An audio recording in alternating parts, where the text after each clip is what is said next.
સૌને નમસ્કાર. રાષ્ટ્રીય શિક્ષક પર્વ રાષ્ટ્રીય શિક્ષણ નીતિ 2020 અંતર્ગત તેના રાષ્ટ્રીય શિક્ષણ નીતિમાં 27 ચેપ્ટર પૈકી ગઈકાલે આપણે early child care and education the foundation of learning વિશે બહુ સારી રીતે સમજ મેળવી છે. જ્યારે આજે આપણે સૌ મળ્યા છીએ ત્યારે એનું બીજું ચેપ્ટર છે ફાઉન્ડેશનલ લિટરસી એન્ડ ન્યુમેરિસી વિશે આખો દિવસ આપણે આજે લગભગ 10 વાગ્યા સુધી વાત કરવાના છીએ. આજે આ કાર્યક્રમમાં ઉપસ્થિત માનનીય પ્રોજેક્ટ કોઓર્ડિનેટર શ્રી ડૉક્ટર દર્શનાબેન જોશી ઉપસ્થિત છે, એમનું પણ સ્વાગત કરીએ છીએ. સાથે આજના કાર્યક્રમના અધ્યક્ષ શ્રી ડૉક્ટર હરેશભાઈ ચૌધરી ઉપસ્થિત છે, એમનું પણ સ્વાગત કરીએ છીએ. વિશેષ કરીને આજના બે વક્તા ડૉક્ટર રાજેશભાઈ મુલવાણી, પ્રાચાર્ય શ્રી ડાયટ કઠલાલ એ પણ ઉપસ્થિત છે, એમનું પણ આપણે સ્વાગત કરીએ છીએ. અને આપ સૌ મિત્રોનું પણ સ્વાગત છે. કાર્યક્રમની શરૂઆત કરવા માટે ડૉક્ટર હરેશભાઈ ચૌધરીને હું વિનંતી કરીશ. હરેશભાઈ. સૌને નમસ્કાર. મિત્રો, નવી શિક્ષણ નીતિ જે છે રાષ્ટ્રીય શિક્ષણ નીતિ એના અંગે ખૂબ બધી ચર્ચાઓ છે. અગાઉની જે રાષ્ટ્રીય શિક્ષણ નીતિ હતી 1986ની એ અંગે આટલી બધી જાગૃતિ નહોતી. આ વખતે માત્ર શિક્ષણ ક્ષેત્રે નહીં, સમાજના બધા વિભાગોમાં, બધા ક્ષેત્રોમાં આ નવી નીતિની ચર્ચા છે. શિક્ષક તરીકે આપણે એ નીતિમાં દર્શાવેલા જે મુદ્દાઓ છે, નીતિમાં જે જોગવાઈઓ છે, એ આપણને આપણા વર્ગખંડમાં ક્યાં ક્યાં અસર કરશે એ જાણવું આપણે માટે ખૂબ અગત્યનું છે.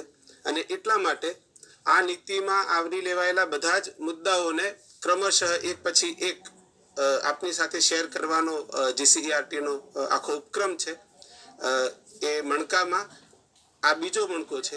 ગઈકાલે ફાઉન્ડેશન ઓફ લર્નિંગ જોયું, એટલે કે ખાસ કરીને પ્રીસ્કૂલ સંદર્ભે વાત કરી.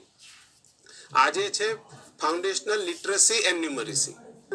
આપણે જેને સામાન્ય રીતે વાંચન લેખન ગણન તરીકે ઓળખીએ છીએ, મૂળભૂત વાંચન લેખન ગણન અથવા તો પાયારૂપ વાંચન લેખન ગણન કૌશલ્યો, એની આ વાત છે. ધોરણ 1 થી 3માં એ સૌથી વધુ લાગુ પડે છે. આગળ મુલવાણી સાહેબ અને દિનેશભાઈ સાહેબ એ અંગે વાત કરવાના છે કે આગળ પણ એ કેવી રીતે જોડાયેલી રહેશે. આ અંગે આખા રાષ્ટ્રમાં એક જોરદાર જાગૃતિ છે ફાઉન્ડેશનલ લિટરસી અને ન્યુમરસી માટે, પાયાગત સાક્ષરતા અને ગણન માટે. દેશવ્યાપી એક ઝુંબેશ તરીકે આવી રહી છે. નેશનલ મિશન છે. એ જે તે વખતે આપણા નાણામંત્રીએ, કેન્દ્રીય નાણામંત્રીએ મિશનની જાહેરાત પણ કરી દીધી છે. એટલે એવું એક મિશન સ્વરૂપે આ આખા કાર્યક્રમને આપણે લેવાના છીએ.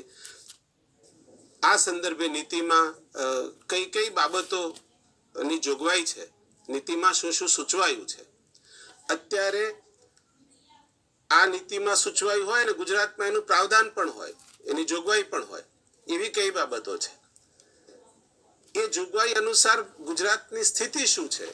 એ જોગવાઈ તો છે, પણ એના અમલમાં આપણે કેટલું કરવાનું છે, કેટલું થઈ ગયું છે, એ અંગે માનનીય રાજેશભાઈ મુલવાણી સાહેબ આપણને વાત કરશે. માનનીય મુલવાણી સાહેબ. मधुबन खुशबू देता है, सागर सावन देता है, जीना उसका जीना है जो औरों को जीवन देता है. આવા પવિત્ર વ્યવસાય સાથે સંકળાયેલા સૌ સારસ્વત મિત્રોનું આજની આ ગોષ્ઠીમાં સ્વાગત છે. આજના અમારા કાર્યક્રમના કોઓર્ડિનેટર શ્રી દર્શનાબેન, કાર્યક્રમના અધ્યક્ષ શ્રી હરેશભાઈ અને મારા સાથી દિનેશભાઈ અને સંયોજક ભાર્ગવભાઈ અને આપ સૌ સારસ્વત મિત્રો, શિક્ષણ કે અધ્યયનની પૂર્વ શરત જો ગણવામાં આવે તો એ વાંચન લેખન ગણનનું કૌશલ્ય છે. ચંદ્રભાઈ દવે તો એમ કહે છે કે વાંચન લેખન ગણન એ સમગ્ર શિક્ષણ પ્રક્રિયાની પાયો છે. જો શિક્ષણ પ્રક્રિયાને સુદૃઢ બનાવવી હોય તો વાંચન લેખન ગણનનું કૌશલ્ય કેળવવું પડે. અન્ય કસ્તુરી રંગન સાહેબના અધ્યક્ષતામાં જ્યાં રાષ્ટ્રીય શિક્ષણ નીતિ આવી છે એમાં પણ આ વાત પર જોક મૂકવામાં આવ્યો છે કે પાયાની સાક્ષરતા અને સંખ્યાત્મકતા એ અધ્યયનની જરૂરિયાત છે અને પૂર્વ શરત છે. આ પ્રકરણની વિશેષતા એ છે કે આ પ્રકરણમાં જુદા જુદા સંશોધનોનો સંદર્ભ આપેલો છે અને પહેલા જ મુદ્દામાં સરસ મજાનું ભારતના મોટા વ્યાપ વિશ્વ પર એક સંશોધન થયું, એમાં જાણવા મળ્યું, એનું તારણ મૂક્યું છે પહેલા જ મુદ્દામાં કે વિદ્યાર્થીઓ વાંચન, લેખન અને ગણનમાં પાયાની 4 ક્રિયાઓમાં મુશ્કેલી અનુભવે છે. પાયાની 4 ક્રિયા એટલે સરવાળો, બાદબાકી, ગુણાકાર, ભાગાકાર. આ 4 ક્રિયાઓમાં મુશ્કેલી અનુભવે છે. એટલે શરૂઆતમાં જે ગોલ આપ્યો છે કે 2025 સુધીમાં તમામ વિદ્યાર્થીઓ વાંચન, લેખન, ગણનમાં સક્ષમ બનવા જોઈએ. એને બનાવવાના છે, આપણો ગોલ છે. અને આ ગોલને અચીવ કરવા માટે મિશન મોડમાં કામ કરવાનું છે. એટલે પોલિસીમાં લખ્યું છે કે આ અંગે તમામ રાજ્ય સરકારો નીતિ ઘડશે અને મિશન મોડમાં 2025 સુધી માત્ર પહેલા બીજાના નહીં, પ્રિપેરેટરી સ્ટેજ જે 3 થી 5 ધોરણનું છે અને મિડલ સ્કૂલ જે 6 થી 8 ધોરણનું છે, એમાં પણ જે બાળકો વાંચન, લેખન, ગણનમાં કચાશ ધરાવે છે એને મિશન મોડમાં આપણે 2025 સુધીમાં સક્ષમ બનાવવાના છે વાંચન, લેખન અને ગણનમાં. તો આ મિશન મોડમાં કામ કરવાનું હોય ત્યારે સૌથી મોટો આધાર રહે છે વિષય શીખવે તે શિક્ષક નહીં, પણ વિદ્યાર્થીઓને શીખતા કરે તે શિક્ષક. અને આવા તાલીમી શિક્ષકોની ઘટ પૂરવાની વાત, એ ઘટ જે શિક્ષકોની ઘટ છે એને સરભર કરવાની વાત આ પોલિસીમાં બીજા મુદ્દામાં કરવામાં આવી છે. 1:30 રેશિયો તપાસવાનો છે અને એ પ્રમાણે જે ઘટ થતી હશે એ પૂરવા માટે રાજ્ય સરકાર એની નીતિ ઘડશે. બહુ મહત્વનો મુદ્દો અહીંયા છે રચનાત્મક તબક્કામાં ધોરણ 1-2 ના વિદ્યાર્થીઓનું શિક્ષણ. ત્યારે આ વિદ્યાર્થીઓ માટે કેટલાક ધ્યેયો નક્કી કરવામાં આવ્યા છે.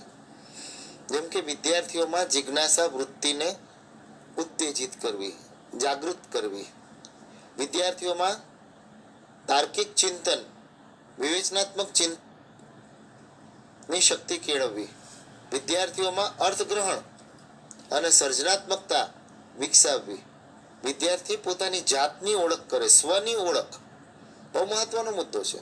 પોતાની જાતને આઈડેન્ટિફાઈ કરે કે હું શું છું અને હું શું કરી શકું એમ છું. એટલે સ્વની ઓળખ એ બહુ મહત્વનો મુદ્દો છે. નૈતિક મૂલ્યોની વાત છે અને શોધખોળ દ્વારા શિક્ષણની વાત છે. વિદ્યાર્થીઓ શોધખોળ દ્વારા શીખે, આ માટે આપણે વર્ગખંડ પ્રક્રિયા બદલવી પડે, પાઠ્યપુસ્તકો બદલવા પડે. એટલે પછીના મુદ્દામાં પાઠ્યપુસ્તકોની વાત કરી છે કે પાઠ્યપુસ્તકો વિદ્યાર્થીઓને પસંદ પડે તેવા, વિદ્યાર્થીઓને ગમે, પસંદ પડે, એમને લઈને વાંચવાનું મન થાય તેવા પાઠ્યપુસ્તકો હોવા જોઈએ. આનંદદાયી પ્રવૃત્તિ કેન્દ્રી પાઠ્યપુસ્તકો હોવા જોઈએ અને વિદ્યાર્થીઓને સરળતાથી ઉપલબ્ધ થાય તેવા હોવા જોઈએ.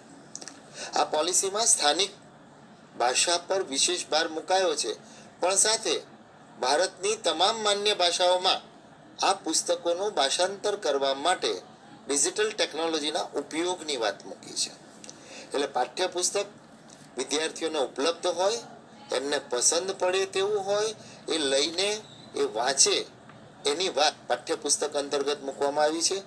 અને જે લક્ષ્યાંકો વિદ્યાર્થી માટે આપણે જોયા કે સમસ્યા ઉકેલ કરે, તાર્કિક ચિંતન, વિવેચનાત્મક ચિંતન કરે, સર્જનાત્મકતા કેળવે, એ બાળક સર્જક પ્રતિભા પોતાની વિકસાવે, એની માટે વર્ગખંડ અધ્યયન અધ્યાપન 3જા ધોરણમાં બાળકોની સાક્ષરતા અને સંખ્યાત્મકતા એટલે કે ગણન એને સુદૃઢ બનાવવાનું છે.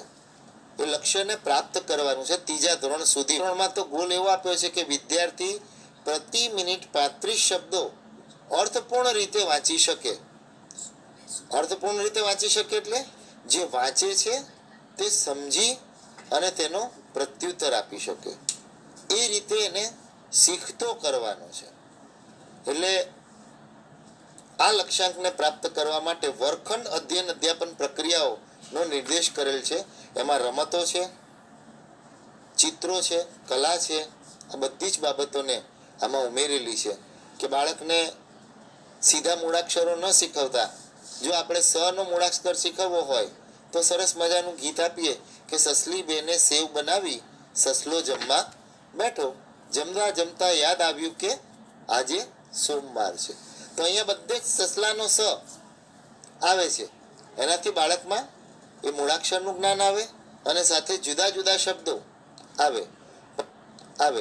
પદ્ધતિમાં સંશોધનનું તારણ એમ કહે છે કે કોઈ પણ પદ્ધતિ જે વ્યવહારિક હોય, જેનાથી અધ્યયન નિષ્પત્તિ ગુણવત્તાસભર રીતે આપણે પ્રાપ્ત કરી શકીએ એવી વ્યવહારુ પદ્ધતિઓને પ્રયોજવાની વાત કરે છે. એટલે પદ્ધતિ જ્યારે પ્રયોગ કરે ત્યારે આપણે જુદા જુદા પ્રયોગો કરવા પડે અને શિક્ષક પ્રયોગ વગરનો વધારે સારો લાગે. એટલે પ્રયોગશીલ શિક્ષક આપણે બનવાનું છે. આગળના મુદ્દામાં પાઠ્યપુસ્તકો અને વર્ગખંડ અધ્યાપન પદ્ધતિ સાથે વાત કરવામાં આવી છે.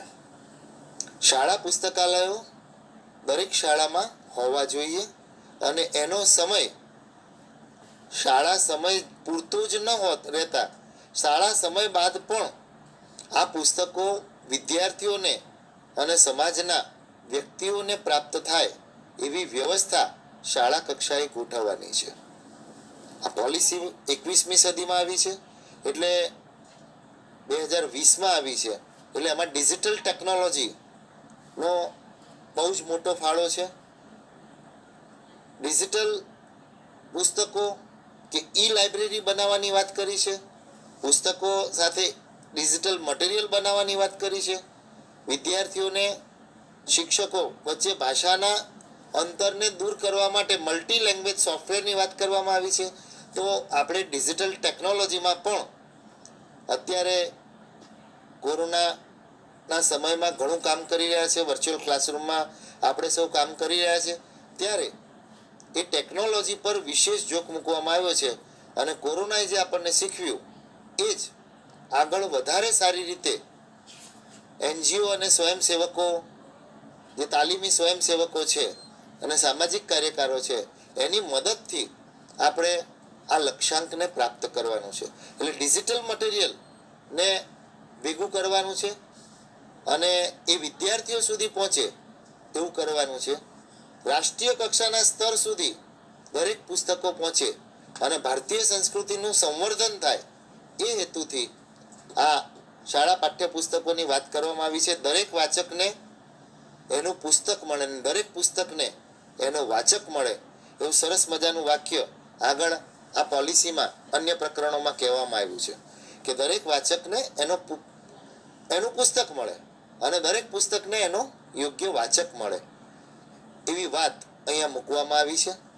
અને સાથે જે ડિજિટલ સંસાધનો છે એ ઊભા કરવાની વાત છે અને ડિજિટલ સંશોધનનું તારણ મૂક્યું છે કે શિક્ષકો અને વિદ્યાર્થી વચ્ચે ભાષાના જે પ્રશ્નો છે એ ડિજિટલ ટેકનોલોજી કે મલ્ટી લેંગ્વેજ સોફ્ટવેરની મદદથી એ દૂર કરી શકાય છે. અને દરેક ભાષામાં એક પુસ્તકનું ભાવાનુવાદ કરવાનો હોય કે અનુવાદિત કરવાનું હોય તો એની માટે ટેકનોલોજીના ઉપયોગની વાત કરી છે. એટલે ડિજિટલ સંસાધનો ભેગા કરવાના, શાળા પુસ્તકાલયનો સમય એ શાળા સમય ઉપરાંત પણ મૂકવાનો, જાહેર જનતા માટે પણ મૂકવાનું અને સાથે સાથે વિદ્યાર્થીઓ માટે પણ રહેવાનું. એટલે આ બાબત બહુ જ મહત્વની છે. અને સાક્ષરતામાં સરસ મજાનું વાક્ય લખ્યું છે કે જો એક શિક્ષિત વ્યક્તિ એક નિરક્ષરને સાક્ષર બનાવે, એટલે કે વાંચન લેખન અને સંખ્યાત્મકમાં સક્ષમ બનાવે, તો વૈશ્વિક ફલક પર સાક્ષરતાના ક્ષેત્રમાં ભારતનું ચિત્ર ઝડપથી બદલાઈ શકે. અને આપણે બદલીએ છીએ, બદલવાનો પ્રયત્ન કરીએ છીએ અને આપણે બદલી શકીશું. પણ જરૂરિયાત છે આ પોલિસીને સમજી એને અનુરૂપ કામ કરવાની. આગળ સરસ મજાની વાત કરેલી છે કે સ્વસ્થ વ્યક્તિ જ અસરકારક રીતે શીખી શકે. વળી પાછું સંશોધન લીધું છે. સંશોધનનું તારણ એ છે કે સવારનો પૌષ્ટિક નાસ્તો વિષયની માંગ અનુસાર જ્ઞાનાત્મક કૌશલ્યો પ્રાપ્ત કરવામાં ઉર્જા આપે છે. અને બીજું તારણ એ છે કે કુપોષિત કે અસ્વસ્થ વ્યક્તિ અસરકારક રીતે શીખી શકતું નથી. તો સ્વાસ્થ્ય માટે શું કરવું? મધ્યાહન ભોજન અંતર્ગત પૌષ્ટિક નાસ્તો અને ગરમ ભોજન આપવાની વાત છે. જ્યાં ગરમ નાસ્તો ન આપી શકાય ત્યાં પોલિસીમાં લખ્યું છે સિંગ, ચણા, ગોળ અને સ્થાનિક ફળ આપવું જોઈએ. વિદ્યાર્થીઓના આરોગ્યની ચકાસણી થવી જોઈએ. એનું હેલ્થ કાર્ડ હોવું જોઈએ અને હેલ્થ કાર્ડમાં એના નિદાન અને ઉપચારની નોંધ હોવી જોઈએ અને એનું સતત અને સઘન મોનિટરિંગ થવું જોઈએ. આ વાત એટલે મૂકવામાં આવી છે કે સ્વસ્થ શરીરમાં જ સ્વસ્થ મન રહે છે અને સ્વસ્થ મન હોય તો જ સારી રીતે શીખી શકાય છે. આવું આપણે અત્યાર સુધી કહેતા આવ્યા. અહીંયા સંશોધનના તારણ સાથે મૂકેલું છે કે સવારનો પૌષ્ટિક નાસ્તો એ વિદ્યાર્થીઓને ઉર્જા આપે છે. સરસ મજાનું સ્વસ્થ ભોજન વિદ્યાર્થીઓને સક્ષમ બનાવે છે. કુપોષિત બાળકો ઝડપથી શીખી શકતા નથી. એટલે કુપોષણ નિવારવાની વાત અહીંયા બહુ મહત્વની છે અને સાથે દરેક વિદ્યાર્થીના હેલ્થ કાર્ડને જાળવવાની વાત અહીંયા બહુ મહત્વની છે. આ હતી આ પોલિસીમાં દર્શાવેલી મુખ્ય બાબતો અને એ બાબતોને આપણે દ્રઢ કરવા માટે એક અત્યાર સુધી જે ચર્ચા કરી એનું પ્રેઝન્ટેશન ઝડપથી જોઈ લઈએ. તો ભાર્ગવભાઈને વિનંતી કે પ્રેઝન્ટેશન મૂકે.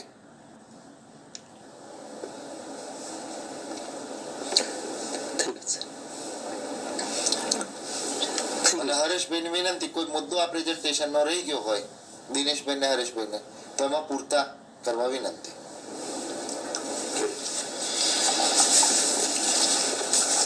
એક જે વાત છે 2025 સુધીમાં એવું એક ગોલ સેટિંગનું એક ફ્રેમવર્ક મિત્રો બની રહ્યું છે નેશનલ લેવલે. જે national foundational literacy and ન્યુમરસી mission છે એમાં દરેક રાજ્યો માટે, દેશ માટે અને એ રીતે ક્રમશઃ જોઈએ તો આપણા વર્ગ સુધી આપણને એવા ચોક્કસ લક્ષ્યાંકો આપવામાં આવશે. હા, નેક્સ્ટ.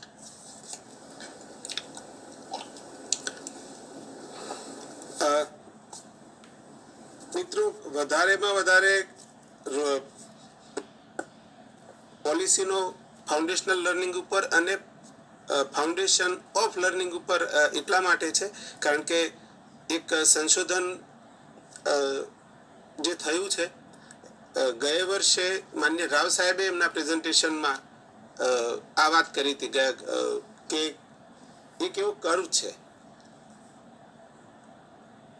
જેટલું વહેલું રોકાણ, શૈક્ષણિક રોકાણ બાળકની નાની ઉંમરમાં કરીએ એટલું જ ભવિષ્યમાં એનું મહત્તમ વળતર મળે છે.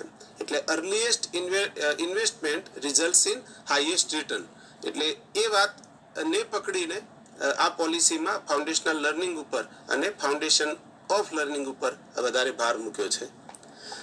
વાંચન, લેખન અને ગણન આ 3 ગેટવે સ્કિલ્સ છે. દુનિયાને સમજવા માટે એણે આ સ્કિલ્સનો ઉપયોગ કરવાનો છે. 3જા ધોરણ સુધીમાં આ સ્કિલ એટલા માટે લઈ લેવાની છે કારણ કે પહેલા બીજામાં વિદ્યાર્થી વાંચતા શીખે છે. 3જું ધોરણ છે એણે એ રીતે સ્ટેન્ડ લેવાનું છે કે હવે એ શીખવા માટે વાંચતું થાય. સમજાય છે? પહેલા બીજામાં એ વાંચતા શીખે છે. 3જા ધોરણથી એ શરૂ કરે છે શીખવા માટે વાંચવાનું. એટલે જે લર્નિંગ ટુ લર્ન છે, કારણ કે ગેટવે સ્કિલ છે, વાંચન એ ગેટવે સ્કિલ છે. એણે જે શીખવાનું છે એમાં વાંચન એક બહુ અગત્યનું માધ્યમ છે, શ્રવણની જેમ જ. તો એ માટે એની પર કહે છે. નેક્સ્ટ. હા, ડિજિટલની વાત થઈ ગઈ છે. નેક્સ્ટ.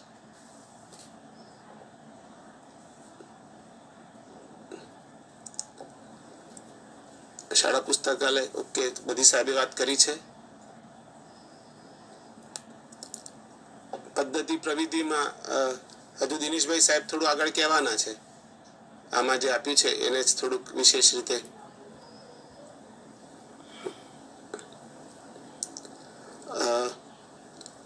મિત્રો પુસ્તકો અહીંયા જે વાત છે વિદ્યાર્થીઓને ગમે તેવા જો આપને યાદ હોય જે જૂના શિક્ષકો છે એમને યાદ હશે કે અર્લી રીડરનો સેટ એક બન્યો હતો એ બધી સ્કૂલોમાં આપ્યો હતો. એ પછી રોકાયું પછી જ્યારે પ્રજ્ઞા ની શરૂઆત થઈ એ વખતે એવી 19 એકમ દીઠ ગુજરાતીના એકમ દીઠ એક અર્લી રીડર બનેલી. અલબત્ત એ અક્ષરો સ્પેસિફિક હતી, મૂળાક્ષર સ્પેસિફિક હતી. એટલે ત્રીજા એકમમાં કબ અછ માટેની અર્લી રીડર હોય તો એ કબ અછ નું જ વધારે ભાર હોય એવા પ્રકારની અર્લી રીડર હતી. એટલે સ્પેશિયલી ડિઝાઇન્ડ અર્લી રીડર હતી. આમાં એ ઉપરાંતની અર્લી રીડર્સની વાત છે. આ વખતે જો તમે નવું મટીરિયલ જે આવ્યું છે આપની સ્કૂલમાં એમાં જો બિગ બુક જોઈ હશે તો એ આ પ્રકારનું છે, પણ એ હજી ઘણું ઓછું છે. નેક્સ્ટ.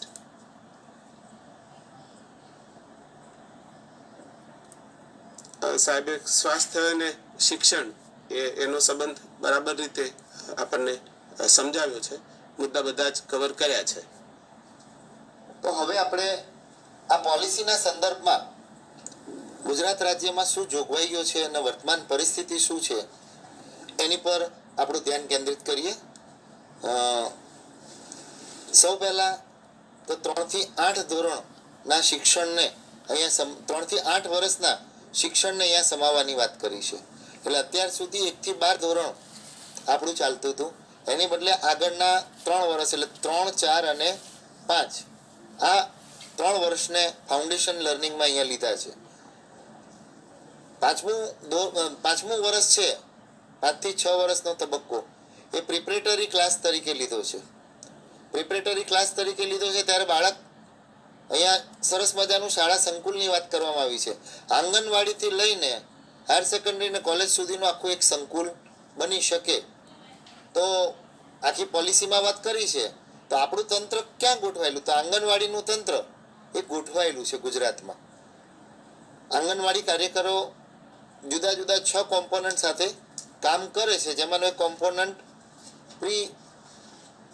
પીટીસી વાળો જે એજ્યુકેશન છે, પ્રી એજ્યુકેશનનો આખો મુદ્દો છે. એટલે આંગણવાડીનું તંત્ર આપણે ગોઠવાયેલું છે.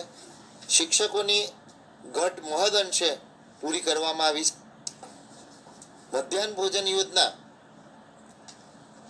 સરસ રીતે ચાલે છે અને સવારનો પૌષ્ટિક નાસ્તો પણ આપણે ત્યાં શરૂ થઈ ગયો છે. એ જોગવાઈ અહીંયા ગુજરાત છે જ. વર્ગખંડ અધ્યયન અધ્યાપનમાં પ્રજ્ઞા વર્ગ દિનેશભાઈ અને હરેશભાઈએ જે પ્રજ્ઞામાં કામ કર્યું છે પ્રવૃત્તિ દ્વારા જ્ઞાન અભિગમમાં, અને એ અભિગમને સરસ રીતે આપણે લઈ ગયા અને એ હવે રાષ્ટ્રવ્યાપી બને છે. તો એની ગોઠવણ પણ આપણે ત્યાં થઈ ચૂકી છે, એની તાલીમ પણ અપાઈ ચૂકી છે. શિક્ષકોને વ્યવસાયિક તાલીમ સજ્જ કરવા માટે ની જોગવાઈ પણ જીસીઆરટી દ્વારા ચાલુ વર્ષથી કરવામાં આવી કે ઓનલાઈન કાર્યક્રમો, શિક્ષક તાલીમ તો આપણે કરતા જ હતા, પણ કોરોનાના સમયકાળમાં જે સોશિયલ ડિસ્ટન્સ જાળવવાનું હતું ત્યાં ઓનલાઈન ટ્રેનિંગ પ્રોગ્રામ પણ જીસીઆરટી દ્વારા લગભગ 21 જેટલા ઓનલાઈન ટ્રેનિંગ પ્રોગ્રામ શરૂ થયા છે. એટલે શિક્ષક સજ્જતા માટેની પણ જોગવાઈ આપણે ત્યાં છે. અને સંશોધનો પણ આપણે ત્યાં થાય છે. વાંચન લેખન ગણન માટે આપણે 3 અભિયાન કર્યા છે. મિશન વિદ્યાનું પણ અમલીકરણ આપણે કરી ચૂક્યા છીએ.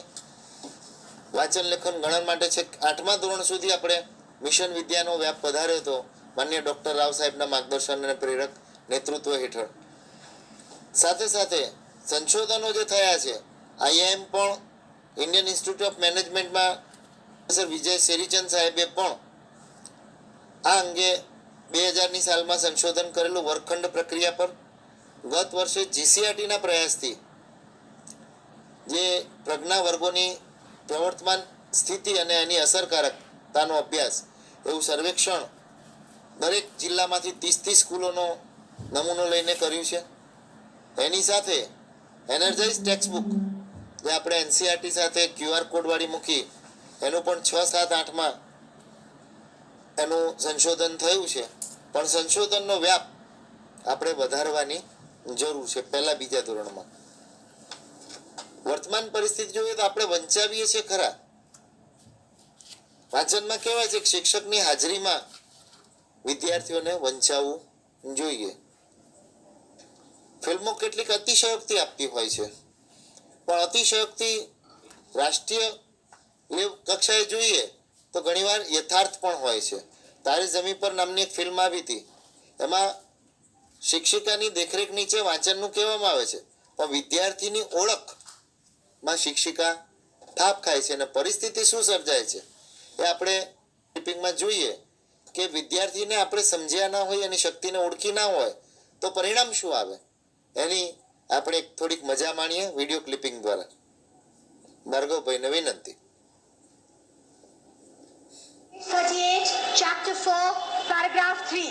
We're going to mark adjectives today.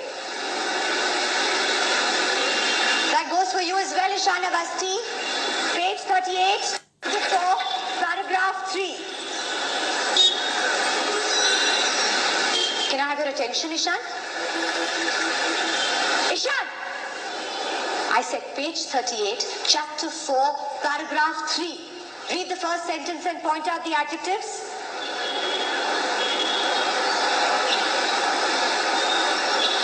Page 38, Ishan. Adit Labak, just help the boy. Come on, the rest of you, look into your books. Read the first sentence and tell me what the adjectives are.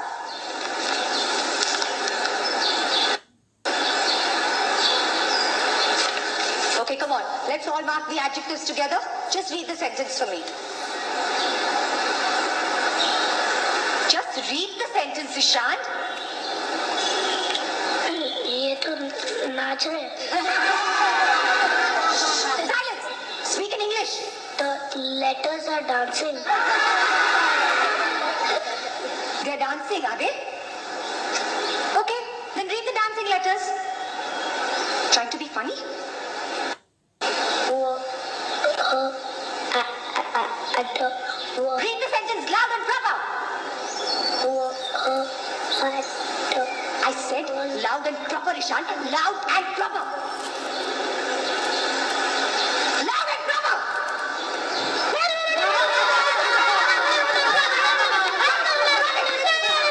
Stop it. Stop it. Enough is enough. Get out. Get out of my class. Out. You want to leave as well? Who is laughing here? Who wants to follow him?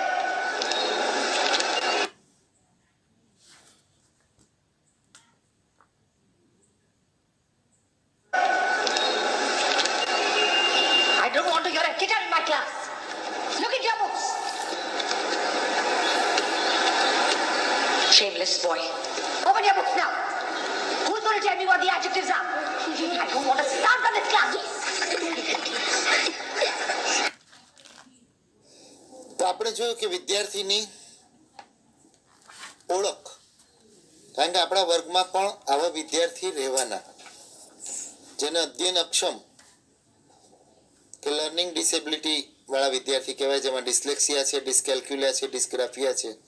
એટલે આરોગ્યની તપાસ આપણે ત્યાં થાય છે, health card પણ આપણને આપવામાં આવે છે, પણ આવા વિદ્યાર્થીઓનું ઓળખ થાય અને એમની શક્તિઓને એ દિશામાં વાળીને એમની શક્તિઓનું ઉર્ધ્વીકરણ કે વિકાસ થાય અને યોગ્ય માર્ગે વળે એ જરૂરી છે. કારણ કે સમધારણ વક્ર રેખાનો અભ્યાસ કરીએ તો એ કહે છે કે છેડા પરના બંને છેડા પરના વિદ્યાર્થીઓ, એક પ્રતિભા સંપન્ન 16% અને જે અધ્યયન અક્ષમ છે એવા 16% સામાન્ય, એ બંને આપણે સાથે લઈને ચાલવાનું હોય ત્યારે આપણી જવાબદારી એક શિક્ષક તરીકે વધી જાય છે. આરોગ્ય તપાસ આરોગ્ય વિભાગ સાથે રહીને ગુજરાતમાં એ જોગવાઈ છે કે આપણે દર વર્ષે કરીએ છીએ અને એની માટેની ઘણી બધી યોજનાઓ પણ છે. ચિરંજીવી યોજના છે, વિદ્યાદીપ યોજના છે, એનું ઇન્સ્યોરન્સ પણ થાય છે, હેલ્થ ઇન્સ્યોરન્સ પણ થાય છે ને ઘણું બધું સારું કામ આપણા ગુજરાતમાં થયું છે. પણ આ પોલિસીને અનુરૂપ હવે વધારાનું કામ કે આપણા ફરજના ભાગરૂપે જે કામ કરવાનું છે, જે હવે ફરજિયાત બને છે, વાંચન, લેખન, ગણનનું કૌશલ્ય કેળવવું એ હવે આપણી જવાબદારી બને છે.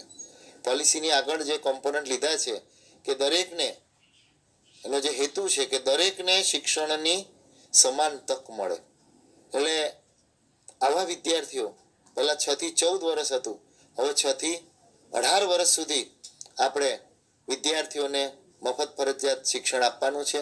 માતૃભાષામાં શિક્ષણની વાત કરી છે, પણ એ ઈચ્છનીય છે ફાઉન્ડેશન લર્નિંગ માટે, કારણ કે આપણને બધા જ વિચારો માતૃભાષામાં આવે છે.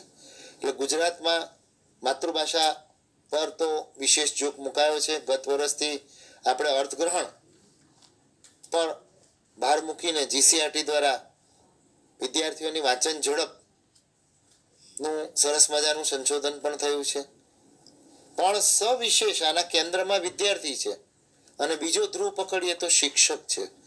આપણે આપણી જાતને કેટલાક પ્રશ્નો પૂછવાની આજે તાતી જરૂરિયાત છે આ પોલિસીના અન્વયે, કે આપણે જે કામ કરીએ છીએ એ કામ આપણે જે પગાર મેળવીએ છીએ એને અનુરૂપ આખા દિવસમાં આપણે કામ કર્યું? જો હામાં આવે તો તમને વ્યવસાયિક સંતોષ મળશે, અને જો નામાં આવે તો વિચારી લેજો કે બીજા દિવસથી થોડુંક વધારે કામ આપણે કરવું પડશે. બીજો પ્રશ્ન એ વિચારવાનો છે કે આપણે જે કામ કરીએ છીએ ગુણવત્તાસભર છે? એનાથી અધ્યયન નિષ્પત્તિ આપણે વિદ્યાર્થીઓમાં સિદ્ધ કરી શકીએ છીએ? તો કામ ગુણવત્તાસભર ના હોય, કરવા ખાતર કામ કર્યું હોય તો એ કામ અધ્યયન નિષ્પત્તિ પ્રાપ્ત કરવામાં વિદ્યાર્થીઓને કામ લાગતું નથી. અને ત્રીજો પ્રશ્ન એ પૂછવાનો છે કે આપણે જે વ્યવસાયમાં છીએ, આપણી જે ક્વોલિફિકેશન છે, આપણી જે સજ્જતા છે એ પર્યાપ્ત છે કે આપણા કરતાં વધુ સજ્જ લોકો હજી લાઈનમાં ઊભા છે? એટલે ડિજિટલ ટેકનોલોજીની વાત છે તો આ કૌશલ્યો આપણે શીખવા જ પડે. એટલે શિક્ષકનો અભિગમ બદલવો પડે, ને અભિગમ બદલાય તો પરિણામ શું આવે? વર્ષો પહેલા એક બાળક પહેલા ધોરણમાં જાય અને શિક્ષક એને શીખવે, પણ શિક્ષકની કડકાઈ આટલું જ તો આવડવું જ જોઈએ. એ કડકાઈથી બાળકને રોજ માથું દુખે, પેટમાં દુખે અને ભાગી જાય છે, નપાસ થાય છે. અને પછી શિક્ષક બદલાય છે, અભિગમ બદલાય છે, અને પરિણામ શું આવે છે એ જ વ્યક્તિના મુખે આપણે એ કથા સાંભળીએ. ભાર્ગવભાઈને વિનંતી કે બીજી એક ક્લિપિંગ મૂકે.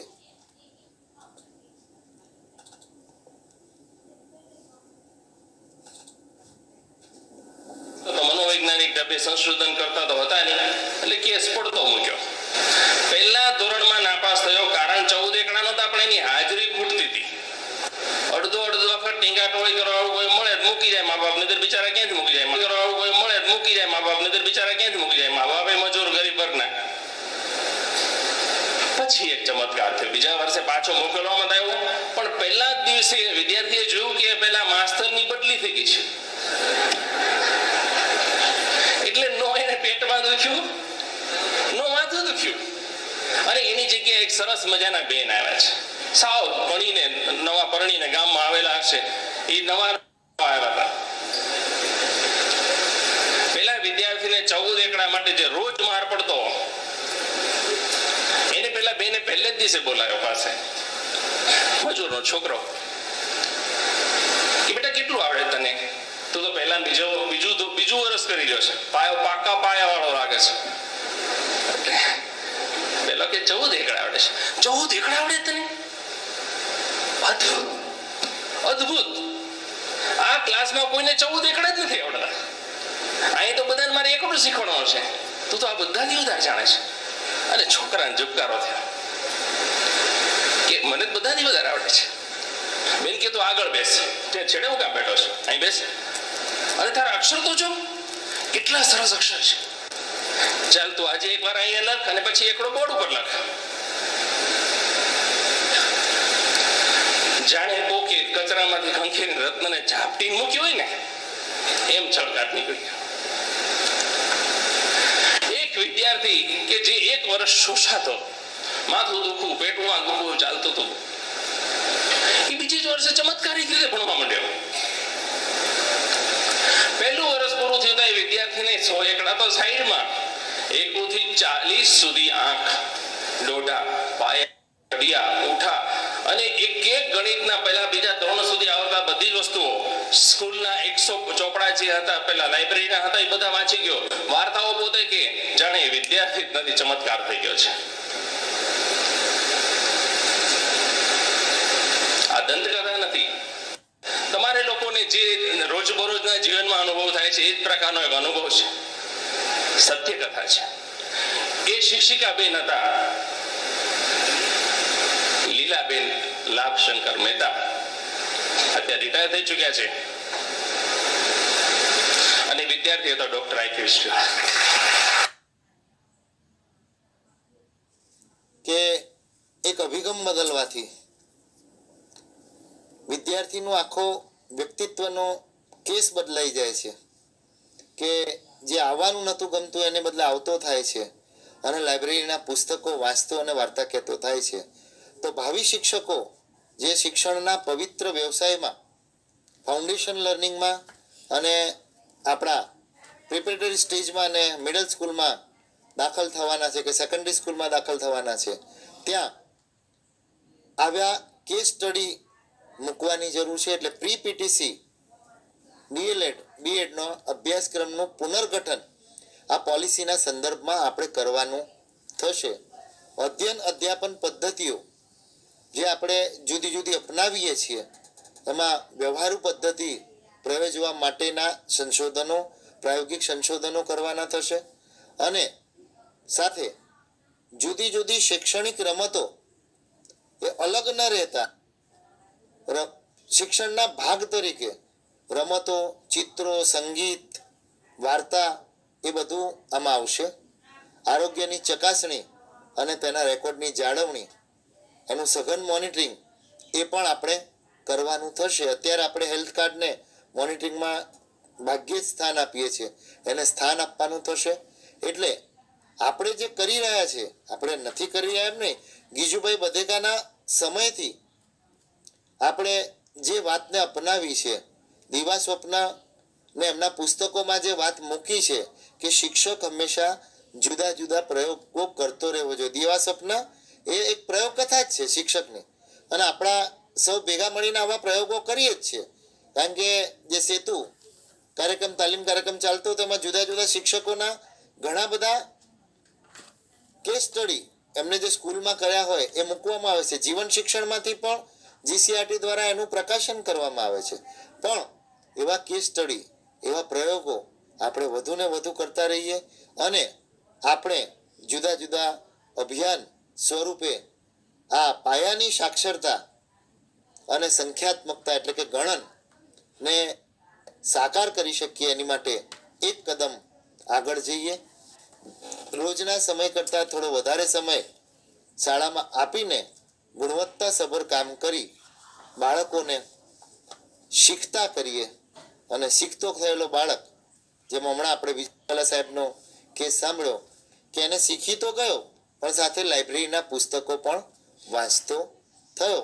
એટલે પોલિસી જે આવી છે એને આપણે ચરિતાર્થ કરવામાં એક કદમ આગળ જઈએ એવી અભ્યર્થના સાથે ગુજરાતની સ્થિતિ અંગે જે પ્રેઝન્ટેશનની સ્લાઇડો બાકી છે એને આપણે જોઈએ, અને હરેશભાઈને પુનઃ વિનંતી કે એમાં કોઈ મુદ્દો રહી ગયો હોય તો પૂરતા કરે.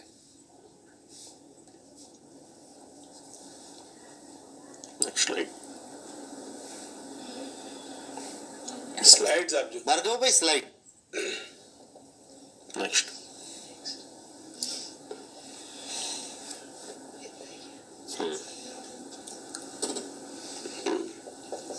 નેક્સ્ટ.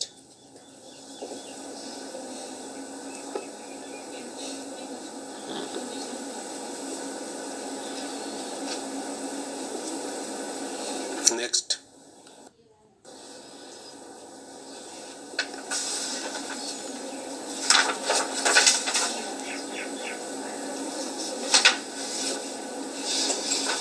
મિત્રો અહીંયા એક મુદ્દો છે, આંગણવાડી અને શાળા વચ્ચેનું જોડાણ સુદૃઢ બનાવવું જોઈશે. હાલની સ્થિતિમાં આપણે એવું કરીએ છીએ, ખાલી પ્રવેશ લેવાનો હોય છે પહેલા ધોરણમાં, એટલે આંગણવાડીમાંથી યાદી લઈએ છીએ. આપણે ત્યાં જેમ પત્રક ઈ છે, સર્વગ્રાહી વિકાસાત્મક પત્રક છે, એવું જ આંગણવાડીમાં એક પત્રક છે દરેક વિદ્યાર્થી દીઠ છે, એનું નામ છે મારી વિકાસ યાત્રા. એટલે હવે શક્ય છે કે એ બાળક આપણે ત્યાં આવે આંગણવાડીમાંથી ત્યારે મારી વિકાસ યાત્રા લઈને આવે, તો એ બાળક એની એ ઉંમરે શું શું કરી શકે છે એવું એમાં નોંધેલું હોય. એટલે એ રીતે શૈક્ષણિક જોડાણ થાય એની વાત પણ આપણે ધ્યાનમાં રાખવી જોઈએ. નેક્સ્ટ. ઓકે, તો અહીંયા મારી વાત પોલિસી સંદર્ભે 3 ભાગમાં હતી કે પોલિસીમાં શું કહેવામાં આવ્યું છે, નીતિમાં શું કહેવાયું છે, એને અનુરૂપ ગુજરાતમાં જોગવાઈ શું છે, આપણી પ્રવર્તમાન પરિસ્થિતિ શું છે અને આપણે એ સંદર્ભે આગળ શું કામગીરી કરવાની છે. વર્ગખંડ અધ્યયન અધ્યાપન પ્રક્રિયા એ મહત્વનો મુદ્દો છે, પણ આગળનું સંચાલન શ્રી ભાર્ગવભાઈને કરવા અને દિનેશભાઈનો પરિચય આપવા. ડૉક્ટર રાજેશભાઈ ગુલવાણી સાહેબનો ખૂબ ખૂબ આભાર કે નેશનલ એજ્યુકેશન પોલિસીમાં ફાઉન્ડેશનલ લિટરસી અને ન્યુમેરસી માટે કઈ કઈ બાબતો આપણે ધ્યાનમાં રાખવી જોઈએ એની બહુ સરસ મજાની સમજ વિડીયો ક્લિપ મારફતે આપી છે. હવે દિનેશભાઈ દેસાઈને વિનંતી કરીશ કે એક શિક્ષકે પોતાના વર્ગખંડમાં અપેક્ષિત બદલાવ માટે કઈ કઈ બાબતોને ધ્યાનમાં રાખવાની છે તેના વિશે વાત કરશે. શ્રી દિનેશભાઈ. નમસ્તે. આજની આ ગોષ્ઠીમાં જે કુલ શાળાઈ શિક્ષણ માટે કુલ 8 પ્રકરણોના જે સમાવેશ થયો છે એમાંનું પહેલું પ્રકરણ ગઈકાલે ECC માટે જોવામાં આવ્યું હતું. તે પછીનું અત્યંત અગત્યનું એવું બીજા નંબરનું પ્રકરણ જે છે પાયાની સાક્ષરતા અને ગણન. ખૂબ સરસ રીતે વાત કરી છે કે આપણે સામાન્ય રીતે એક આદર્શ રીતે નહીં પણ એક લેમેન ટીચર તરીકે પણ બધાની એક સૂર હોય છે. 6 થી 8ના શિક્ષકો હોય, 3 થી 5ના શિક્ષકો હોય કે સમાજમાં સેકન્ડરી હાયર સેકન્ડરીના ટીચર્સ હોય. વિદ્યાર્થી વાંચતો નહીં, વિદ્યાર્થીને વાંચતા આવડતું નથી. કોઈ પણ માણસ એક જેનો કોઈ શાળા સાથે શિક્ષણ સાથે અનુબંધ નથી તેવો સમાજનો પણ એક વ્યક્તિ છે એ આપણને મૂલવવા માટે જે 2-3 હોય છે એમ જ કે એ વાંચી શકતો નથી. હવે વાંચી શકતો નથી એનો જો વ્યાપક અર્થ તો એ છે કે એ કશું કરી શકતો નથી. અને મારે કોઈ કોટ કરવું નથી પણ આની અંદર પણ પોલિસીમાં પણ સંશોધન આધારે કોટ કરવામાં આવ્યું છે 2.8માં કે ખૂબ મોટા પ્રમાણમાં બાળકો પોતાની ઉંમરના પ્રમાણમાં ખાસ કરીને પ્રારંભિક શિક્ષણ પૂરું કરે છે ત્યાં સુધી અર્થપૂર્ણ વાંચી શકતા નથી. એવા ઘણા બધા આંકડા અવારનવાર જુદા જુદા સંશોધનોમાં આવે છે અને તેને જ મીડિયા આપણા સૌના માટે જ્યારે એ કોટ થઈને આવે છે ત્યારે આપણે ડિમોરલાઇઝ કરે છે. આ માટે આ પોલિસીમાં ખૂબ ગંભીરતાથી ખૂબ સરસ રીતે તબક્કાવાર બધા મુદ્દાઓને લીધા છે. આ મુદ્દાઓનું જે રાજેશભાઈ સાહેબે વાત કરી છે એમાં હવે આપણે કોઈ વાતને આમાં એક સરસ વાત જે હરેશભાઈ સાહેબે પણ કરી હતી કે આ આખી પોલિસીમાં એની જે ખાસિયત એ છે કે દરેક મુદ્દાઓને ઇન્ટિગ્રેટેડ એપ્રોચથી મૂકવામાં આવ્યું છે. અહીં માત્ર શિક્ષકો માટે, માત્ર બાળક માટે, માત્ર શાળા માટે એમ નથી, આની સાથે વાલી અને સમાજને પણ સરસ રીતે જોડ્યું છે. શાળા શિક્ષણની જે પૂરી જે લિંક થવા માટે આપ જોઈ શકો છેલ્લે રાજેશભાઈ સાહેબ વાત કરતા હતા કે મધ્યાહન ભોજનની જે વાત કરી છે એની સાથે સાથે એ બસ કુપોષણને એની સાથે સંકલિત કરવા માટે એ જો એક સરસ રીતે તંદુરસ્ત જો એક તન નહીં હોય તો એને શા માટે એને આપણે અભ્યાસ માટે સારું વાતાવરણ નહીં આપી શકીએ. તો એ માટે એને નાસ્તા માટેની જોગવાઈ પણ આની અંદર કરવામાં આવી છે. પુસ્તકોની વાત આપ જોઈ શક્યા છો, લાઇબ્રેરીની વાત ખૂબ સરસ રીતે કરી છે, સ્થાનિક શિક્ષકોની વાત કરી છે, ભાષાની સરસ રીતે વાત કરી છે અને આજના પ્રકરણ 2ની અંદર જે કુલ 9 મુદ્દા છે એમાં અગત્યનો મુદ્દો જે છે એ આપણાની પણ સરસ વાત કરી છે. એક વિદ્યાર્થી અને શિક્ષકના રેશિયાની પણ સરસ વાત આમાં કરી છે. એક શિક્ષકને 30 બાળકોનો આદર્શ રેશિયો ઘણા સમયથી ચાલુ છે પણ આમાં આગળ વધીને કીધું છે કે જ્યાં લર્નિંગ ગેપ્સ વધારે દેખાય છે, જ્યાં બાળકોના ડ્રોપઆઉટનું પ્રમાણ દેખાય છે, જ્યાં અપેક્ષિત સ્તરનું અધ્યયન થઈ શક્યું નથી તેવા વિસ્તારો, ખાસ કરીને એને સામાજિક અને શૈક્ષણિક પછાત વિસ્તારોની શબ્દ રાખીને એને વાત કરી છે, એવા વિસ્તારોમાં રેશિયો એનાથી પણ નીચે લાવવાનો રહેશે. 1:25નો રેશિયો કરીને પણ ત્યાં શિક્ષક આપવાની સરસ જોગવાઈ છે. એટલે આમ જોવા જઈએ તો ઓવરઓલ જેટલું લોજિસ્ટિક છે એ બધું જ પ્રાવધાન પૂરું કરવાની આમાં પ્રીકન્ડિશન છે. તેને અંતે શું અપેક્ષિત રાખ્યું છે એ પણ બે સરસ ગોલ વાત કરી છે કે 2025 સુધીમાં ખાસ કરીને ધોરણ 3માં અભ્યાસ કરતો વિદ્યાર્થી છે એ અર્થગ્રહણયુક્ત વાંચન કરી શકતો હોય અને પૂર્ણ રીતે જેને આપણે સંખ્યા જ્ઞાનની જે અપેક્ષા છે કે એના પછીનું રાજેશભાઈ જે પાયાની જે આ ક્રિયાઓ કીધી છે, સરવાળા, બાદબાકી, ગુણાકાર, ભાગાકાર અને સંખ્યા જ્ઞાન, આના ફાઉન્ડેશન ઉપર પછીનું આખું શિક્ષણ એટલે કે પ્રિપરેટરી ગ્રુપ જે છે એ પછી ધોરણ 3, 4, 5 અને પછી 6, 7, 8 ક્રમશઃ રીતે એને કોઈ વખત તકલીફ ન પડે, કોઈને એક્સક્યુઝ કરવાનો મોકો ન મળે તેવી વાત અત્યારે પ્રકરણ 2 માં કરે છે.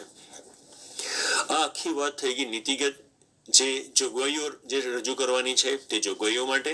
આમાં જે અપેક્ષા રાખી છે તે અપેક્ષાઓ. હવે પછી એમ કહી શકાય કે એક શાળાને જો આટલું સરસ રીતે મળી શકે તો એ પછી શું વધે? તો પછી વધે છે ધોરણ 3 ને અંતે એક બાળકનું લર્નિંગ આઉટકમ્સ, જેના આ 2 મોટા ગોલની મેં વાત કરી કે જે 2025 કીધું છે ત્યાં સુધીમાં આપણે પૂરું કરવું જોઈશે. આજે મારે જ આપણી સમક્ષ જે વાત મૂકવી છે કે પાયાની સાક્ષરતા અને ગણન અંતર્ગત ધોરણ 1, 2ના વર્ગખંડમાં જે ક્લાસરૂમ ટ્રાન્ઝેક્શન છે, જે વર્ગ વ્યવહાર છે, એની અંદર શું બદલાવ આવશે? આપણે આ બધી પોલિસીના શબ્દો, એની ભાષા અને બધુંને કદાચ એક વખત એક તરફ રાખી દઈએ તો આનો નિચોડ શું છે? આપણે કેવી તૈયારી માટે તૈયાર રહેવું પડશે એની પર હું અત્યારે તમને થોડીક વાત કરવા માંગુ છું. મિત્રો, એક વાત રાજેશભાઈ સાહેબે કીધી છે, ધોરણ 1માં જે વિદ્યાર્થીઓ પ્રવેશે છે તે વિદ્યાર્થીઓ સમગ્ર ભારતમાં જુદી જુદી સ્થિતિથી આવે છે.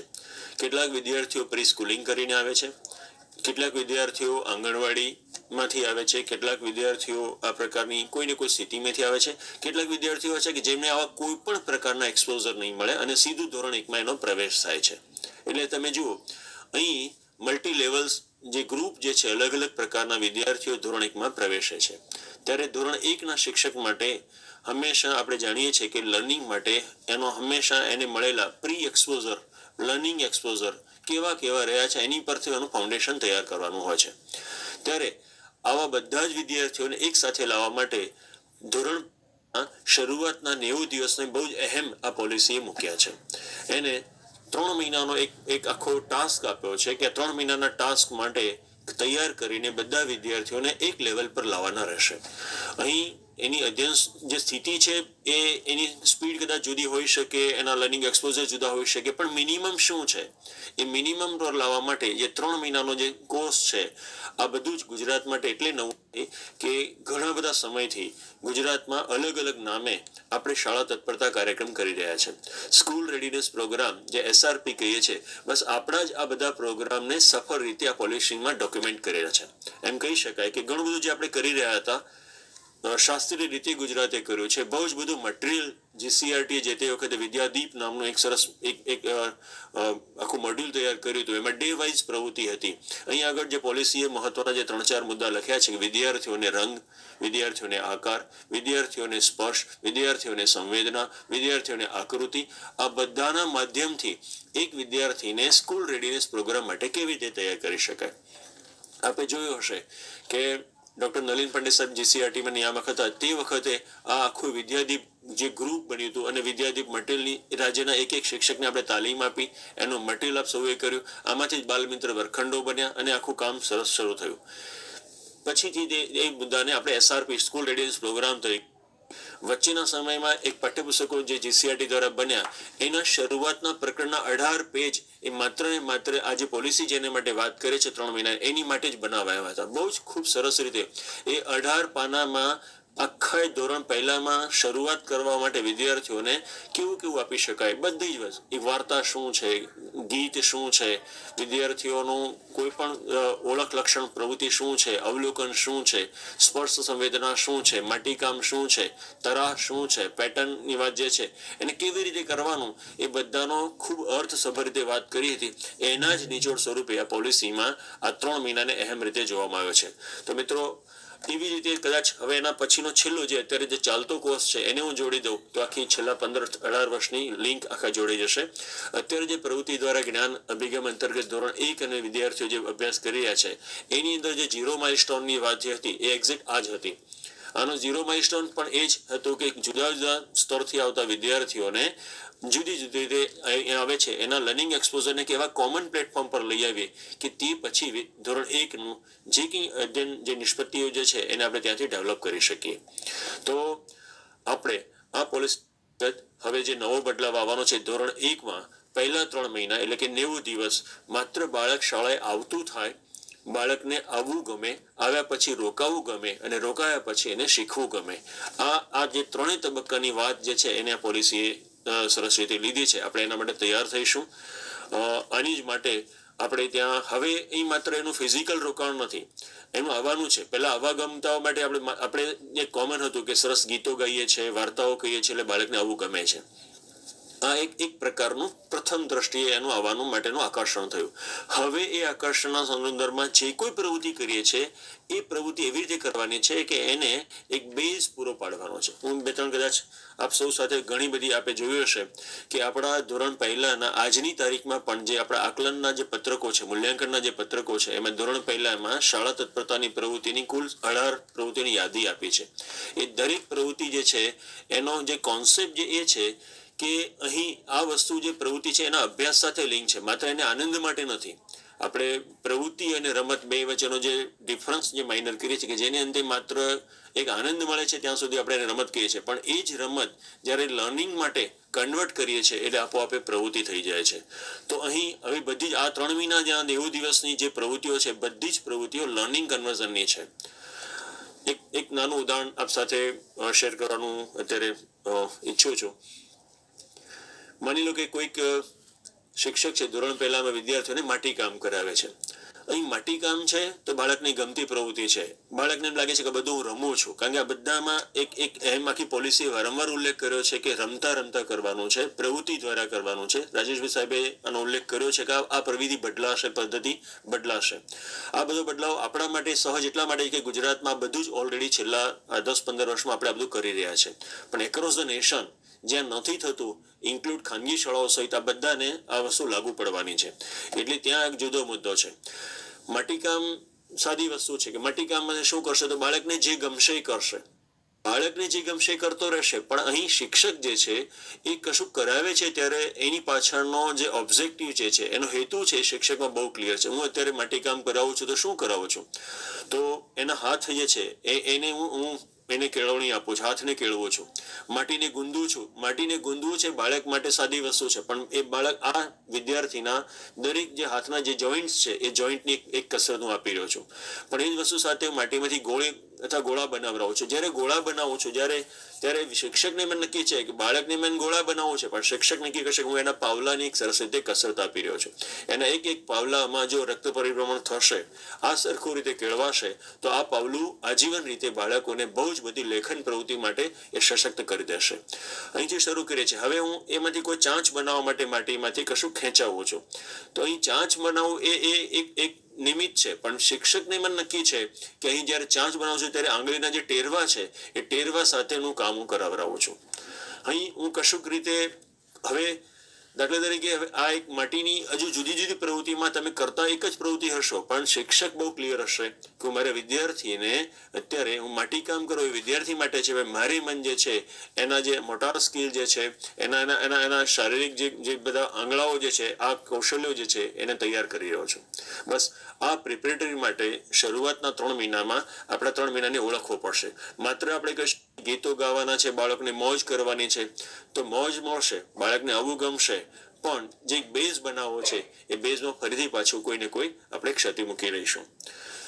કોઈ બીજી પ્રવૃત્તિની વાત કરીએ, દાખલા તરીકે બાળક તમે ડ્રોઈંગની વાત, આ 3 મહિનામાં ડ્રોઈંગ પણ અહેમ થવાનું છે, ચિત્રકામ પણ થવાનું છે. પણ ચિત્રકામ એ વિદ્યાર્થી માટે છે. શિક્ષકની મન શું હશે, જ્યારે હું કોઈ પેન પકડાવું છું તો એક પેન પકડવી એ પ્રવૃત્તિ આ પેન પકડવા માટેની પ્રી ટાસ્ક શું છે, આ બધું જ ECCEમાં, અર્લી ચાઇલ્ડ કેર એજ્યુકેશનમાં, જુદા જુદા મોડ્યુલમાં, વિદ્યાદીપના મોડ્યુલમાં, ધોરણ 1ના આપણા શરૂઆતની 18 પાનાની મોડ્યુલમાં અને આજની પ્રજ્ઞાની જે પ્રી પ્રવૃત્તિઓ છે બધામાં બહુ નક્કી કરેલું છે કે પેન પકડવા માટે વિદ્યાર્થીને કેટલી પ્રવૃત્તિમાંથી પસાર કર્યા પછી એને પેન પકડાવીશું. પેન પકડાવી દીધી પછી જુદા જુદા કર્વ અને શેપને આપણે ડ્રો કરાવીએ છીએ. આ કર્વ અને શેપ ડ્રો કરાવવું એ શું છે, એક વિદ્યાર્થીનું રાઉન્ડ ધી ક્લોક એટલે જમણેરી વિદ્યાર્થી અને ડાબેરી વિદ્યાર્થી, આ બંનેમાં એને તમે કયા પ્રકારનો એક્સપોઝર આપો છો, ત્યાં એક લર્નિંગનું સાયન્સ છે. હવે મિત્રો અને અંતે જે મારા વિષય પર જે છેલ્લે ધોરણ 3ની અંતે બોલવું કે 2025માં આટલા શબ્દો સુધી વિદ્યાર્થીને અર્થઘટન સુધી પહોંચાડવું, એ પહોંચાડવા માટે હંમેશા હવે અનુભવથી નહીં પણ લર્નિંગના સાયન્સને સમજવું પડશે મિત્રો. કેટલાક મિત્રો વર્ષો સુધી ધોરણ ભણાવતા હોય છે પણ એનું જે લર્નિંગનું એનું જે સાયન્સ જે છે એ જરા સમજીને જો કરીશું તો આપણા બધા વિદ્યાર્થીઓને ખૂબ સરસ રીતે આપણે એને અપેક્ષિત સ્તર પર આપણે લઈ આવી શકીશું. પેટર્ન કરો છો, તમે પેન પકડાવો છો, હું નક્કી કરું છું કે મારે ઘડિયાળની કાંટાની દિશામાં જવું તો કયો વિદ્યાર્થી, તો ડાબો જે જમણોડી વિદ્યાર્થી છે તો ઘડિયાળની કાંટાની દિશામાં ફરે તો કયા શેપ આપશે. એટલા માટે ગ છે, બરાબર, મ છે, ન છે, આ બધા રાઉન્ડ ધી ક્લોક છે, ઘડિયાળની કાંટાની દિશામાં ફરે. પણ એક ડાબોડી વિદ્યાર્થી છે તો એના માટે આ વસ્તુ એન્ટી માટે એના મૂળાક્ષરો પસંદ થશે કે એને કેવી રીતે કરીને કરવા છે. અહીં આ જે મૂળાક્ષરોની વાત, આ પેટર્નની વાત કરી છે. એક લાઈન દોરું છું તો એક લાઈન દોરવામાં હું જ્યારે સર્કલ કરું છું ત્યારે મારે સર્કલ તો એ નોટના પાનામાં કે સ્લેટના પાનામાં બનતું વસ્તુ છે, પણ બાળકને શું મળે છે તો એનું કાંડાનું રોટેશન મળે છે. તો શિક્ષકને મને કાંડાના રોટેશનની આ પ્રક્રિયા, એક સ્ટ્રેટ લાઈન હું દોરું છું, સ્ટ્રેટ લાઈનમાં કાંડું સ્થિર થઈ જાય છે, આંગળા સ્થિર થઈ જાય છે, ટેરવા સ્થિર થઈ જાય છે. આ બધાના હાથના સ્ટ્રક્ચરને સમજવું રહ્યું મિત્રો. શરૂઆતના જે ટેરવા છે, આંગળા છે, પછી કાંડું છે, કાંડા પછી જે કોણીનું જોઈન્ટ છે, આ કોણીના જોઈન્ટને મજબૂત રીતે લાંબા સમય સુધી તૈયાર કરવા માટે જ્યારે આપ સ્ટ્રેટ લાઈન દોરો છો ત્યારે સીધી અસર એ એના અહીં આગળ આવે છે. અહીંથી અસરને આગળ વધારતા શોલ્ડરની કઈ અસરો આપણે આપવી પડશે. શોલ્ડરની એક્સરસાઇઝ પણ એ પ્રી રાઇટિંગ એક્સરસાઇઝનો અહેમ ભાગ છે. આ બધી જ વસ્તુ એક સામાન્ય માતા અને એક વેલ ટ્રેન ટીચર વચ્ચેનો ભેદ છે. એક લેમેઇન વ્યક્તિ એના બાળકોને સિલેબસ એ પઠન કરવા માટે બધાની એક આમ સમજ હોય છે, પણ એક તૈયાર થયેલી શિક્ષિકાબેન અથવા તૈયાર થયેલા શિક્ષકભાઈ એ ધોરણ 1ના બાળકને તૈયાર કરે છે ત્યારે શું કરવાનું છે, આ બધાની સરસ જોગવાઈ જે છે એ આખું કન્ક્લુઝન જે છે એ આના સાથે આમાં આપવાનું છે. શિક્ષકને આવી રીતે તૈયાર કરવાનું છે અને આ પોલિસી ડોક્યુમેન્ટમાં આ બધા જ માટે એની સરસ જે પાછળથી રાગેશભાઈ વાત કરી એના માટે પીડીપી પ્રોફેશનલ ડેવલપમેન્ટ જે પ્રોગ્રામ જે છે એ કરવાનો છે. મળશે આ બધાની સરસ તાલીમો આપ સૌને ભૂતકાળમાં મળી છે. નવી નીતિ અંતર્ગત પણ આપ સૌને તાલીમ મળશે. આનું લિટરેચર બનાવવાનું એક સરસ રીતે લખ્યું છે કે જ્યારે 90 દિવસના કાર્યક્રમ કરીશું ત્યારે આપણે વાલીને સાંકળવાનો છે, અત્યંત જોડે રાખ્યો છે. આ બહુ એમ આમાં ડોક્યુમેન્ટમાં જ જણાવી દીધું છે કે દરેક બાળક સાથે એના વાલીને જોડવાનો છે અને બાળક, શાળા, શિક્ષક અને વાલી સાથે જોડવા માટે રાજ્ય સરકારે દરેક બાળકને આના માટે એક વર્કબુક પૂરી પાડવાની છે. હવે પછી ધોરણ પહેલાના પાઠ્યપુસ્તકોમાં, પહેલા ધોરણનું પાઠ્યપુસ્તકમાં પહેલા 3 મહિનાનું પાઠ્યપુસ્તક કદાચ જુદું હશે, એટલે એની માટે એક જુદી વર્કબુકની જોગવાઈ પણ આ પોલિસીમાં લખી છે. જેમાં આપણે જે ભૂતકાળમાં આપણી જોડે ઘણું બધું મટીરિયલ છે એ જ મટીરિયલને ફરીથી તૈયાર થઈને એવી બુક આવશે કે જેમાં ડે ટુ ડે વિદ્યાર્થીઓના આવા વિકાસને આપણે આમાં જોઈ શકીશું. તમારો જે પહેલો પોર્શન હતો કે પહેલા ધોરણના પ્રથમ 90 દિવસ એ આપણે આવા બધા આપણે હવે પછીના કરી શકીશું. બીજો મુદ્દો, હવે 90 દિવસથી આગળ વધીએ છીએ. ધોરણ 1 અને 2 આ મુદ્દાઓ છે, આ બધાની અંદર જે અધ્યયન નિષ્પત્તિઓ જે એવી આપી છે કે જેની અંતે ત્રીજા ધોરણમાં, એટલે આમાં પોલિસીમાં વારંવાર ઉલ્લેખ ધોરણ 3 કરે છે, પણ બીજાને અંતે આ બધું થઈ શક્યું હશે તો ત્રીજા ધોરણમાં કરવા માટે આપણે શું કરી શકીશું. તો અહીં થોડાક 2 મુદ્દાઓને સમજીએ. એક તો વાંચન લેખન મુદ્દો જે છે અને એક બાજુ ગણનનો મુદ્દો છે. મિત્રો આ બંને પર પણ ઘણા બધા સમયથી ગુજરાતમાં ખૂબ સરસ રીતે કામ થઈ રહ્યું છે, એટલે આપણને નવું નથી લાગવાનું. પણ હવે અત્યાર સુધીમાં આ બધું કામ આપણે જે રીતે કરતા હતા એના બદલે હવે બાય લોઝ હવે આ કમ્પલસરી થવાનું છે. કમ્પલસરી એ રીતે છે કે જેમ કે આમાં લખ્યું છે પોલિસીમાં કે અર્થગ્રહણયુક્ત વાંચન માટે પ્રત્યેક ક્ષણ મતલબ પ્રત્યેક તબક્કે રાજ્ય સરકારે, ભારત સરકારે, એક શાળાએ, એક વર્ગ શિક્ષકે એક વિદ્યાર્થીને ટ્રેક કરવો પડશે. એક વિદ્યાર્થી વર્ગમાં એને જે 30 વિદ્યાર્થીઓ મળ્યા છે તો એના 30 વિદ્યાર્થીઓમાં કયો વિદ્યાર્થી અત્યારે કયા તબક્કે છે, એ અર્થગ્રહણ માટે કયા તબક્કે છે એ કરવું પડશે. અત્યાર સુધી આપણે નક્કી કર્યું છે ગમન જે વરસદ ક બ છે લટચખ જહગળ મૂળાક્ષરો એની સાથે માત્રને ટ્રેક કરીએ છીએ, પછી શબ્દોને બનાવીએ છીએ, પછી પાછા જોડાક્ષર વાળા શબ્દોને બનાવીએ છીએ, સદંડી દંડવાળા જોડાક્ષર, દંડરહિત જોડાક્ષર, લોક મૂળાક્ષર જોડાક્ષર, આ પ્રકારનો ટ્રેક અત્યાર સુધી આપણે બનાવી રાખ્યો.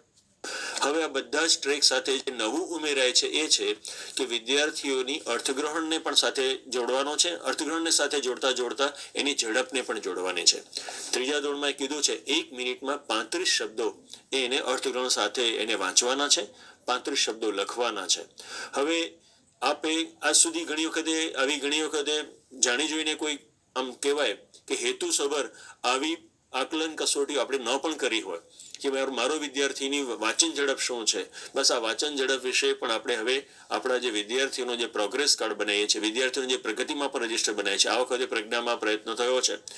તમને જે અત્યારે નવા પ્રગતિમાં પર રજીસ્ટર મળ્યા છે, આપ જોઈ શકશો કે આ પ્રગતિમાં પર રજીસ્ટરમાં હવે વિદ્યાર્થીઓની આ મુદ્દાને પણ આમેજ કરી લીધો છે. એટલે આપણે ઘણું બધું એવું આ પોલિસીમાં છે કે જે ઓલરેડી આપણે કરી રહ્યા છીએ.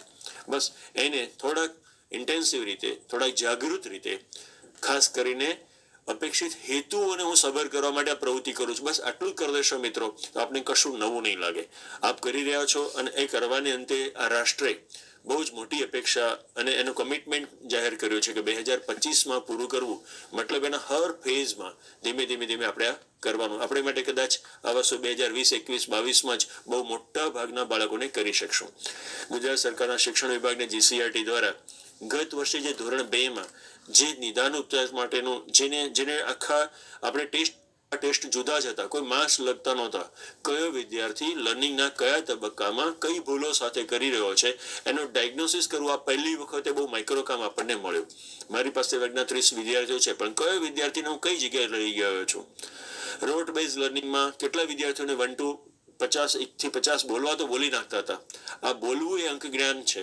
આ બોલવું અને સંખ્યા જ્ઞાન કેમ સમજાવવું એ કરવા માટેની સમજ ગયા વર્ષથી આપણે શરૂ થઈ ગઈ છે. એનું ડાયગ્નોસિસ પણ આપણે કર્યું નહીં. અર્થગ્રહણયુક્ત પ્રશ્નો પણ આપણે જોયા, વિદ્યાર્થીઓ ફેસ કર્યા ધોરણ 2માં. ત્યારે આપણને ખબર પડી કે ગયા વર્ષે ધોરણ 2ના બાળકો જે તૈયાર થયા એનો લાભ ધોરણ 3ના એના પછીના વર્ષના બધા શિક્ષકોને મળ્યો. એ જોઈ શકીએ છીએ આપણે. આ મુદ્દાઓને સમજવા માટે વારંવાર આપણે પ્રજ્ઞામાં એક ઉદાહરણ આપીએ છીએ. આજે પુનઃ આપ સૌ સમક્ષ ફરીથી એ વાત એકાદ વખત હું ફરીથી લેવા માંગુ છું. 1 થી 50નું સંખ્યા જ્ઞાન, પછી 51 થી 100નું સંખ્યા જ્ઞાન, ક્રમશઃ ધોરણ 3માં 101 થી શરૂ થઈને 999 સુધીનું સંખ્યા જ્ઞાન, પછીના ચોથા ધોરણમાં 9999 અને 5મા ધોરણમાં 1 મિલિયન એટલે 10 લાખ સુધીનું સંખ્યા જ્ઞાન.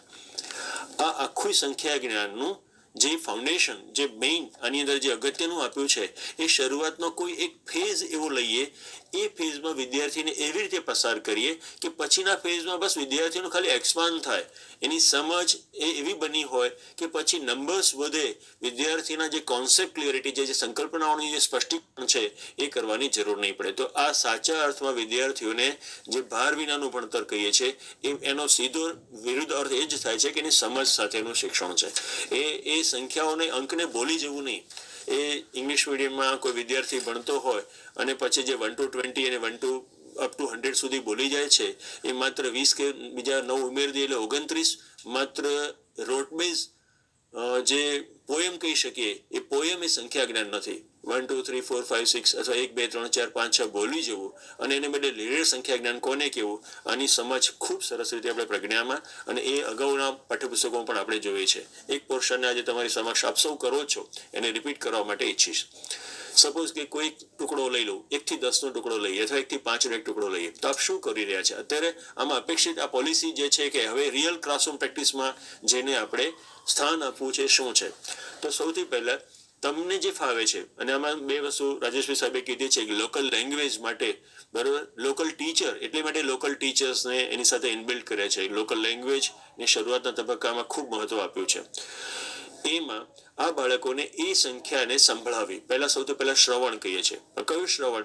તો 1 2 3 4 5 વારે વારે આવે. તમે આધાર હવે તમારા ટૂલ્સ કોઈ પણ લઈ શકો છો, સાધનો કોઈ પણ લઈ શકો છો, જેને લર્નિંગ મટીરિયલ્સ કહો છો. કોઈને વાર્તા ઈચ્છે છે તો એક તળાવ હતું, તળાવને કિનારે 2 હંસ રહેતા હતા. આ 1 અને 2 મારે મન તળાવ, હંસ એ બધા સાધનો છે. મારું સાધ્ય છે એ 1 2 3 4 5 મારા વિદ્યાર્થીઓને શ્રવણ આપવાનું છે. એને બદલે 1 1 1 મારું નાક છે. કોઈ સરસ ગાયક ગાવે છે તો 1 1 1 મારું નાક છે, 2 2 2 મારી આંખો છે, 2 3 3 3 રિક્ષાના ટાયર છે, 3 આ જોડકણાનું ગાવાનું. જોડકણું અહીં મારે મન સાધન છે, મારું સાધ્ય છે 1 2 3 4 5 હું શ્રવણ આપું છું. કોઈ કંઈ જેમ જેમ સંખ્યા વધતી જશે એમ કવિતા જોડકના ધીમે ધીમે જ્યારે તમે 31 થી 40 પર જશો, જેમ તમે 51 થી 70 પર જશો, તો 51 થી 70 જોડકના, 51 થી 70 વાર્તા, ત્યાં તમે વિદ્યાર્થીને ધીમે ધીમે જે ચાલણ ગાડીનો સપોર્ટ આપ્યો છે એ લઈ લઈને પછી પણ આપવાનું શ્રવણ અવશ્ય છે. એ વાર્તાથી આપો, જોડકણાથી શરૂઆતના તબક્કામાં આપો, પણ જેમ જેમ આગળનો સ્ટેજ વધશે તેમ વિદ્યાર્થીના શ્રવણ ડાયરેક્ટ આપીને પણ એ સંખ્યા સંભળાવવાની છે.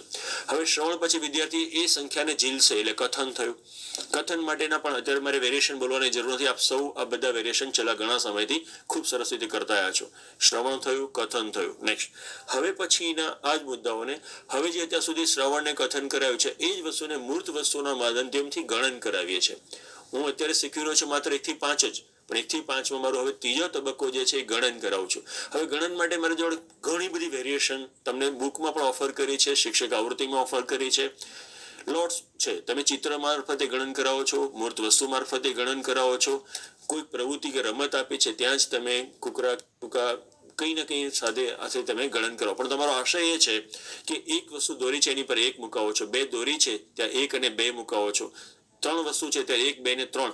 ઘણી વખતે બોલતી વખતે 1, 2, 3, તો આ ત્રણ ભેગા થાય છે. બસ અહીં નાની નાની વસ્તુ આ 1, 2, 3 જે પાછળથી ન્યુમરલ અને નંબર્સની વાત કરીશું, ક્રમ અને સંખ્યાની વાત કરીશું, ત્યારે બોલવામાં પણ મારું બોલવાથી મારો વિદ્યાર્થી શું પકડી રહ્યો છે અને આખી જીવનમાં પકડી રહેવાનો છે આ વાતને સમજવા માટે હું ગણન કરાવું છું. ત્યારે 1, 2 અને 3 આ જોડવું, આમ કરવાનું, આના બદલે છૂટક ગણવું, 1, 2, 3. તો આ 3 નથી, આને બદલે આ 3 છે. બસ આ નાના બાબતને ધ્યાને રાખીને ગણન પર લઈ આવું, એટલે શ્રવણ, કથન, ગણન. હવે જે ગણન કર્યું છે એ પણ બીજું કદાચ બહુ જ કોઈ વ્યક્તિ એવી રીતે પ્રેક્ટિસ આપે તો આ પણ રોટ બેઝ થઈ શકે. ગણન સાથે હવે સમજ આપવાની છે. આપણે જોયું છે પ્રજ્ઞાના વિવિધ કાળમાં કે જ્યારે કશું દોર્યું છે અને એટલી જ વસ્તુ એની પર મૂકે છે તો કોઈ સમજ વગર પણ ગણન કમ્પ્લીટ દેખાય. કારણ કે 4 વસ્તુ 4 ખાના મૂક્યા છે અને ચારે પર હું 4 બટન મૂકી દઉં તો 4 થઈ જશે. મારું ગણન થયું, મૂકવાનું કામ થયું. પણ મારી સમજ સાથે કરવા માટે તો અલગ અલગ નંબર્સમાં સમય નંબર લખેલા છે અને અલગ અલગ રીતે મૂકવાનું છે, ત્યારે સમજ સાથે ગણશે કે નહીં. 1 પછી 4 નું કોઈ ચિત્ર છે તો અહીં 4 વસ્તુ છે, 4 અંક દોરેલો છે, ત્યારે ત્યાં 4 વસ્તુ મૂકું છું. ત્યાં સમજ સાથેની મારી પ્રેક્ટિસ છે. શ્રવણ થયું, કથન થયું, ગણન થયું, સમજ થઈ. હવે આ જે 4 મુદ્દાઓ થયા છે એની આગળ નેક્સ્ટ સ્ટેપ જેનું ઉપયોજનનું છે, એપ્લિકેશન. મેથ્સમાં જે કંઈ શીખ્યા છે એનું એપ્લાઇડ કેવી રીતે કરવું છે. બસ એપ્લાઇડ માટે મેં કીધું હવે જોડવાની વાત આવશે, એને લિંક કરીને મૂકવાની આવશે. એટલી વસ્તુ કોઈ વિદ્યાર્થીને બીજા વિદ્યાર્થીને આપવાની આવે. આ બધું જ્યારે વ્યવહાર શરૂ થાય ત્યારે સમજી લેવાનું કે તમે જે નંબર્સ લઈને નીકળ્યા છો, જે સંખ્યાને લઈને આપણે શીખવા માટે નીકળ્યા છીએ, એ વિદ્યાર્થીમાં ઉપયોજનના સ્તરે પણ આ વિદ્યાર્થી તૈયાર થયો છે. એનો મતલબ એપ્લિકેશન જે છે એ પણ એ સરસ રીતે કરી શકે છે. અહીં મેં તમને ઓળખ, આમાં એક મુદ્દો વચ્ચે મારો કહેવાનો રહી ગયો. શ્રવણ, કથન, ગણન પછી ચોથો મુદ્દો ઓળખનો છે. ઓળખને 2 મુદ્દામાં લઈએ છીએ, એક અંકથી ઓળખ અને એક શબ્દથી ઓળખ. જે 3 નામનો સિમ્બોલ છે એ વિદ્યાર્થીને મને એક આકૃતિ છે, પણ આ આકૃતિ છે આને 3 કહેવાય છે, આને ઓળખ કહેવાય છે. જુદી ભાષામાં આને વાંચન કહીએ છીએ, લેંગ્વેજમાં આને આપણે વાંચન કહીએ છીએ, ગણિતમાં આને આપણે ઓળખ કહીએ છીએ. તો જે અંકનું ઓળખ થયું છે એ જ અંકને મુજબ એ લખી શકે, એ જ અંક મુજબ એ ગણી શકે, એ જ અંક મુજબ બીજા વિદ્યાર્થીને આપી શકે, એટલે ઉપયોજન સુધી થયું.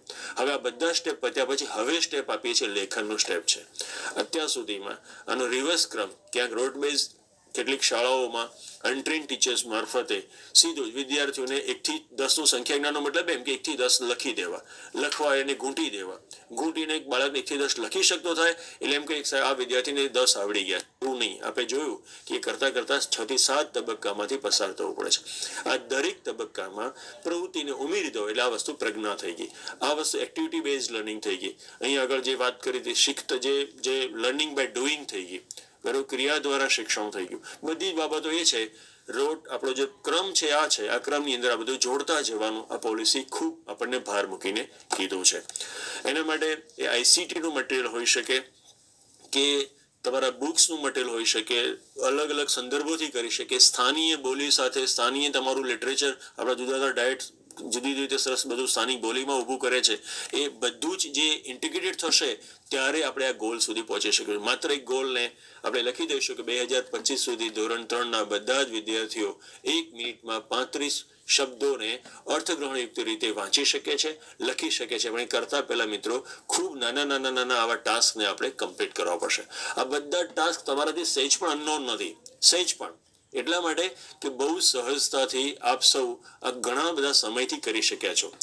રાજેશભાઈ કીધું પુસ્તકોના ભાગમાં વિદ્યાર્થીને આકર્ષે એવા પુસ્તકો.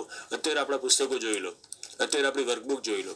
હરેશભાઈ સાહેબે કીધી આપણી તમને આપેલી અર્લી રીડર જોઈ લો, જે લાર્જ બુક આપી છે જોઈ લો. વિદ્યાર્થીને બુક છોડવાનું મન થાય એટલા ગ્લોસી પેજ, એ જ રીતે એટલા જ આકર્ષક સરસ ચિત્રો, 4 કલર ચિત્રો, અને સરસ રીતે એને જ ગમતી નાની સરસ પ્રવૃત્તિઓ. તો એને પણ આ પોલિસીએ ધ્યાન રાખીને કીધું છે લોકોનો સપોર્ટ આપીશું અને પછી આ બધું કામ કરીશું.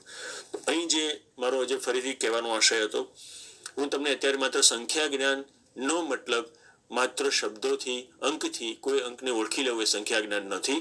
આ જે સ્ટેપ છે બસ આવા જ સ્ટેપને જો અનુસરીશું, આ તબક્કો જો તમે એક સ્ટેજને પહેલા ધોરણમાં આપણે આના કેટલા ટુકડા પડ્યા છે? 1 થી 5, 6 થી 10, 11 થી 20, 21 થી 30 અને 31 થી 50. 5 તબક્કામાં આ પૂરું થયું. જ્યારે બીજા ધોરણમાં આવીશું ત્યારે 51 થી 70 છે અને 71 થી 100 છે. આ 2 તબક્કા, અહીં ટુકડા ઘટી ગયા. અહીં 5 ટુકડામાં કરતા હતા, અહીં 50 સુધી જવામાં 2 ટુકડા થયા. જ્યારે ધોરણ ત્રીજામાં માત્ર 101 થી 200 અને સીધું 201 થી 999, ફરી 2 ટુકડામાં આખું ધોરણ 3 થઈ ગયું. પણ આ બધામાં અહેમ છે કે તમારો પહેલો ફેઝ જે હતો 1 થી 5 નો અથવા 6 થી 10 નો, એને જો તમે સરખી રીતે બધામાં જો કર્યું છે તો પછી માત્ર નંબર્સ વધશે પણ વિદ્યાર્થીને શીખવાની પેટર્ન નહીં વધે. વિદ્યાર્થી સરળતાથી, એને કશું નવું લાગશે જ નહીં. આ સહજતા છે એ જ આમની અંદર અહેમ છે. વારંવાર આ વાત પ્રોફેસર યશપાલ કમિટીથી કહેવાયું છે, 12 વિનાના ભણતરમાં જે છે એ લંબાઈનો મુદ્દો નથી, સમજનો મુદ્દો છે. આ સમજના મુદ્દાને ફરીથી આ પોલિસી પણ એટલી જ અહેમ રીતે લઈને આપણી વચ્ચે આવી છે. તો આ મુદ્દાઓ મારે આપણી સમક્ષ કહેવાતા મેં ફરીથી રિપીટ કરતા જાઉં છું. પહેલા ધોરણના શરૂઆતના મેં 90 દિવસની વાત કરી. એ પછી મેં પહેલા ધોરણ અને બીજા ધોરણમાં એક શિક્ષકે વ્યવસ્થિત રીતે એક અધ્યયનની જે આ લર્નિંગ આઉટકમની જે મુદ્દાઓ છે એને પોતે સમજવા પડશે. કોર્સ ઘણી વખતે કહીએ છીએ, હસતા બજારમાં પણ લેમેનમાં કહે છે કે તમે પહેલા ધોરણ 15-20 વર્ષથી ભણાવો છો તોય હજુ તમારે તાલીમ લેવી પડે છે.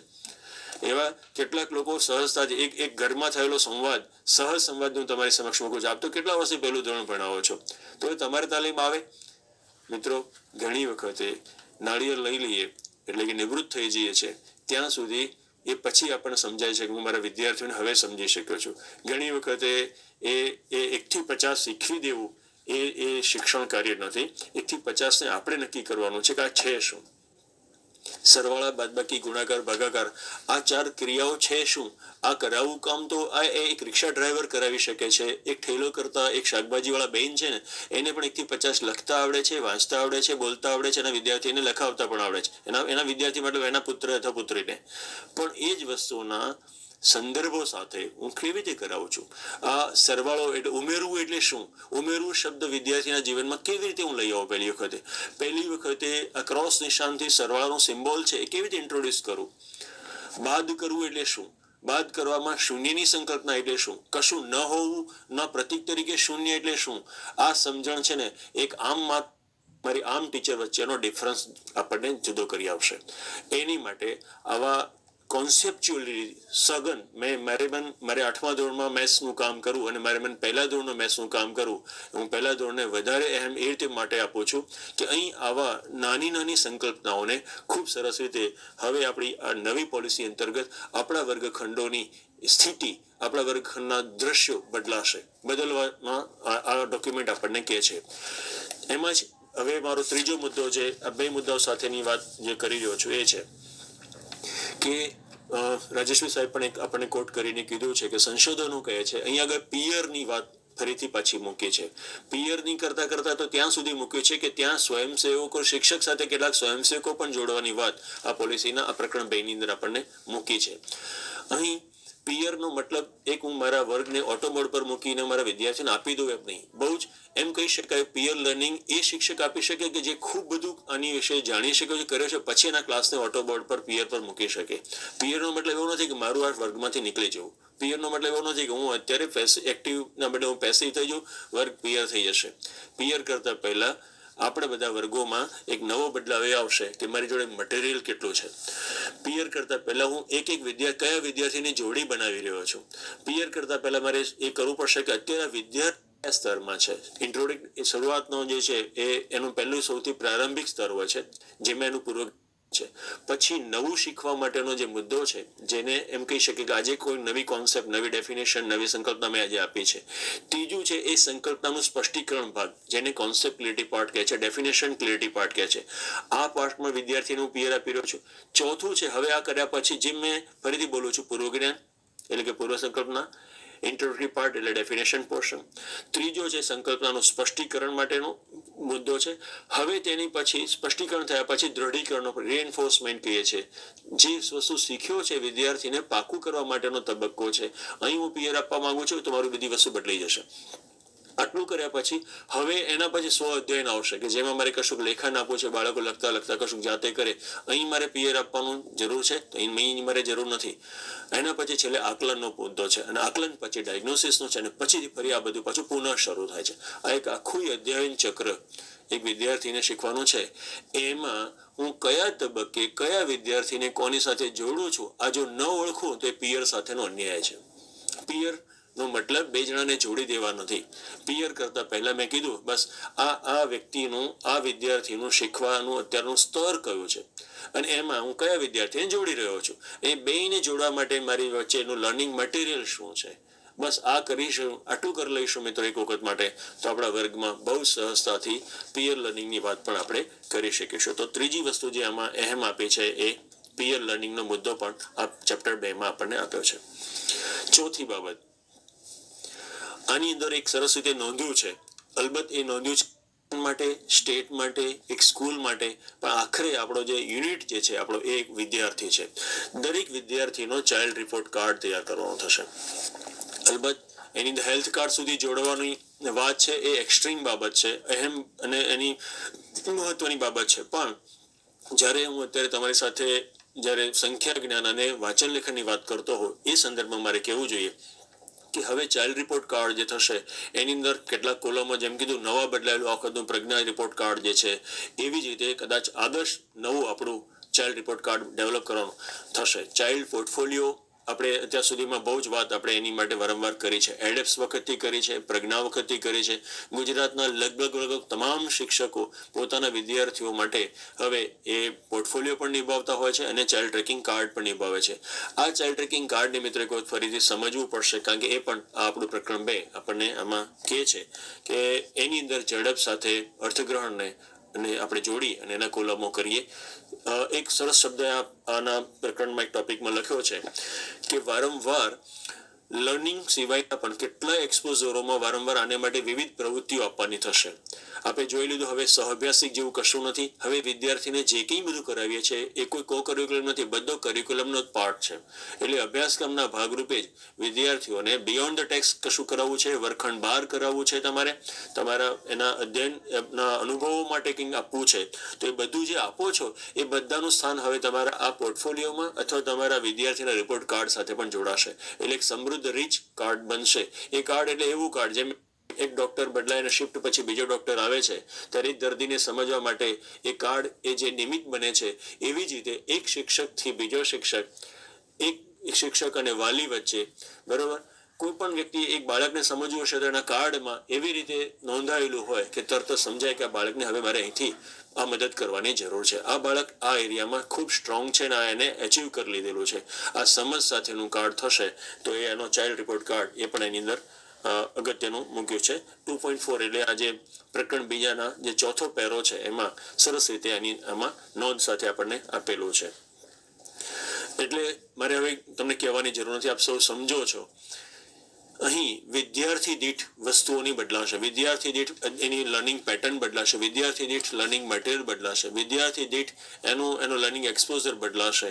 ત્યારે પદ્ધતિ, પ્રવિધિ, પ્રયુક્તિ અને પ્રવૃત્તિઓથી સમૃદ્ધ રહી થઈને આપણા આ વિદ્યાર્થીઓને આપણે કરી શકીશું એવું 2.4 આપણને આની અંદર આમાં કહેશે. ઇન શોર્ટ મારે સારાંશ રૂપે કહેવું તો પ્રજ્ઞાનું હવે મિત્રો આપણે અર્થયુક્ત અમલવારી કરવાની આવે છે. અર્થયુક્ત મતલબ માત્ર રોટ બેઝ અથવા જેને કહેવાય ટ્રેડિશનલ બેઝ બસ કોઈ ગ્રુપોમાં બાંટી દેવું એટલે પ્રજ્ઞા નથી. કોઈ કાર્ડ મટીરિયલ લઈને બેસી જવું એટલે પ્રજ્ઞા નથી. એ પ્રજ્ઞા જે છે એ આમાં જે સમજાવવા માટે આ વિદ્યાર્થીને એક લર્નિંગ કરવા માટે એની અપેક્ષિત બધી જ કન્ડિશનો પૂરી કરવાનું એક શિક્ષક જ્યારે સમજે છે ત્યારે એને આપણે એનો આમાં કરી શકીશું. રોટ બેઝ લર્નિંગ આમાં ઘટશે અને અર્થપૂર્ણયુક્ત સમજ છે. વારંવાર જ્યારે પણ વાત આવે છે ત્યારે સમજ સાથેની વાત આવે છે. તૂટતા મૂળાક્ષરોથી વાંચતા શબ્દો ખૂબ વખત આપણે વારંવાર જોયા છે. એને હવે આપણે ભૂતકાળ કરવાનો સમય આવે છે. જ્યારે મૂળાક્ષરની એક ઓળખ મળે છે ત્યારે પણ શબ્દ સાથે જ મળે છે. શબ્દ સાથેનો મતલબ હજુ આગળ વધુ તો અર્થ સાથેના શબ્દ સાથે એ મૂળાક્ષરને શીખે છે. તો 5 બાબતો ફરીથી થાય. ફરીથી જોડી દઉં તો એક અર્થ પહેલા છે, પછી શબ્દ છે, એ શબ્દ સાથે માત્રાઓ અને મૂળાક્ષરનો કોમ્બિનેશન, એટલે આ વાંચનનું કામ. બસ આ લેંગ્વેજ લર્નિંગનો જે પાયાની બાબતો માટે આપણને ભૂતકાળમાં પણ આદરણીય ચોટાલિયા સાહેબના વર્ગોમાં આપણે જોયું છે. ડૉક્ટર યોગેન્દ્ર વ્યાસ સાહેબે પણ વારંવાર આપણને આ જ માધ્યમથી ખૂબ બધી વાતો કરી છે. અત્યારે આ ભાષાનું આ વિજ્ઞાન જે છે, જેને લેંગ્વેજ સાયન્સ કહે છે, એ સમજવા માટે પહેલા બીજાના વર્ગોમાં આવનાર દિવસોમાં રિફ્લેક્શન થશે અને થશે જ. 2.3માં જે મુદ્દો કીધો છે એને ફરીથી એક વખત, એ પણ બહુ સરસ મુદ્દો રાજેશ સાહેબે વાત કરી છે, મારે ખાલી આપણી સમક્ષ એ મૂકવો છે. એને કીધું છે કે લક્ષ્યાંકો નક્કી કરવા પડશે. મિત્રો, એક વિદ્યાર્થીને કશું, જેમ પેલા વિદ્યાર્થીની વાત કે વિજય સાહેબવાળા સાહેબની વાત જે અત્યારે થઈ છે, એમ આપણા વિદ્યાર્થીઓ માટે એક થોડા નાના ટાસ્કમાં વહેંચી દેવાથી આપણો લક્ષ્યાંક છે ને નાનો થઈ જાય છે. આ કાયમ માટે કીધું છે કે મોટો ટાસ્ક નહીં, 1 થી 50 સુધીનું શિક્ષણ નહીં. અત્યારે મારી વાત કેટલી છે? બસ 1 થી 5 સુધી. પછી કેટલી છે? 6 થી 10 સુધી. પછી મારે 11 થી 20 સુધી લઈ જવું છે. આ ટુકડાઓમાં કરીને વિદ્યાર્થીઓને એવા લક્ષ્યાંકો નક્કી કરીને આગળ લઈ જવું, અને એને સાથે કરીશું. આવી વાત પણ આપણને પેરા 2.3માં આજે આ ડોક્યુમેન્ટ છે. પીડીપીની વાત કરી છે, હું આને રિપીટ કરતો નથી. વર્ષોના અનુભવ સાથે જે કહેવાય કે માત્ર બંચ ઓફ યર્સ જે રિપીટેડ થાય એને અનુભવ નહીં માનતા. જીવનના દરેક તબક્કે, દરેક વખતે આપણને કશુંક શીખવાનું મળે છે. એ શીખવાનું પ્રોફેશનલ ડેવલપમેન્ટ માટે આ પોલિસીએ ખૂબ ભાર મૂક્યો છે, અને આને અનુરૂપ આપણને ડેવલપમેન્ટની વાતો પણ આની અંદર આમાંથી થતી આવવાની છે. તો આ વાત પણ આની સાથે હું જોડી દઉં છું. કુલ મળીને મિત્રો, પ્રકરણ 2ની અંદર જે વાતો થઈ છે એ ફરીથી આપણે એકવાર જોશો. આ પ્રકરણ આપણી જોડે પણ છે. આજે અમારો આશય આપ સૌને, રાજેશભાઈ સાહેબ સહિત આ જ હતો. દરેક વિદ્યાર્થીને યોગ્ય રીતે પૂરી માત્રામાં, એટલે કે યોગ્ય પીટીઆરમાં ટીચર મળશે, વિદ્યાર્થીને ગમતા પુસ્તકો મળશે, વિદ્યાર્થીઓને ગમતું વર્ગ વ્યવહાર મળશે, વિદ્યાર્થીઓને આહાર મળશે. આ જ બધું પૂરું થાય. આ બધાનો અંત જે છે એ છે કે વિદ્યાર્થી 2025 સુધીમાં ધોરણ 3માં અપેક્ષિત રીતે, ફરીથી બોલી છે, અર્થગ્રહણયુક્ત વાંચન કરતો થાય, લેખન કરતો થાય, અને પછી ગણન કરતો થાય. પછી મારે કહેવાની જરૂર નથી. આની ઉપર જે ફાઉન્ડેશનલ વારંવાર પ્રિપેરેટરી એટલે માટે કહે છે કે ધોરણ, હરેશભાઈ પણ એક સરસ વાત કરી છે કે અહીં સુધી જે શીખ્યો છે, વાંચ્યો જે છે, હવે પછી શીખવા માટેનું વાંચન જે છે, હવે પછી એના કારણો માટેની વાતો બધી આવશે. પછી એ ત્યાં અર્થગ્રહણ માટે એ શબરીએ બોર કેમ ચાખ્યા એ વાંચન છે, પણ શબરી બોર કેમ ચાખ્યા એ વાત જે છે, બાળક વરસાદને લુચ્ચો કેમ કહે છે, તો એ વરસાદને લુચ્ચો કેમ કહે છે સમજવાની ક્ષમતા ત્યારે થશે કે જ્યારે વિદ્યાર્થીમાં અર્થગ્રહણની વાત પૂરી થશે. આખી સિરીઝ, તમે કોઈ પણ હોરિઝોન્ટલ વર્ટિકલ લર્નિંગને, જેને આપણે વિકાસાત્મક રીતે આવર્તન કહીએ છીએ, ત્યારે પણ આપણે જોયું છે કે ધોરણ 3માં આ બધું કરતી વખતે તમે એક નાના મુદ્દાને થોડોક અઘરો અથવા થોડોક કાચો રાખી દો, પછીનું તમે જોતા જાઓ એનો પિરામિડ કેવો બનતો જાય છે. 3માં જો એ સંખ્યા જ્ઞાન નથી કરી શકતો, તમારી સંખ્યાને એકી બેકી નથી કરી શકતો, તો ચોથામાં વિભાજ્ય નથી કરી શકતો. વિભાજ્ય નથી કરતો, એને ચાવીઓ નથી આવડતી, તો 5માં લસા ગુસા નહીં કરી શકતો. અહીં જે મેં નાના ધોરણમાં વાત કરી હતી, ત્યાં શરૂઆતમાં સ્પાન બહુ નાનો હતો, પણ એનું પિરામિડ બનતું જાય છે. હવે જોતા જાઓ, એ અહીંથી કરતા તમે અહીં આગળ આવે, 6થા ધોરણમાં આવે ત્યારે પછી એ સંખ્યા જ્ઞાનના આધારે એ અજ્ઞાત સંખ્યાઓ નહીં કરી શકે. આગળ જશે 7મા ધોરણમાં તો કોઈ પણ વસ્તુ જે છેદ ઉડાડવાની વસ્તુ છે બધી જ નહીં કરી શકે, એટલે મોટાભાગનું બીજગણિત નહીં કરી શકે. અને 8મા ધોરણે અંતે એક વિદ્યાર્થી એક વિષયથી ડિસ્ટ્રેક્ટ થઈ ગયો હશે, એક વિષયથી દૂર થઈ ગયો હશે. પણ આનો બેઝ ક્યાં પડ્યો હતો? તો ધોરણ 3માં, બીજા ધોરણ કે 3જા ધોરણમાં. આ વાતને સમજાવવા માટે પોલિસીએ લક્ષ્યાંકમાં ધોરણ 3ને અહેમ માનીને આપણને કીધું છે. આટલી વાત સાથે આભાર. Thank you.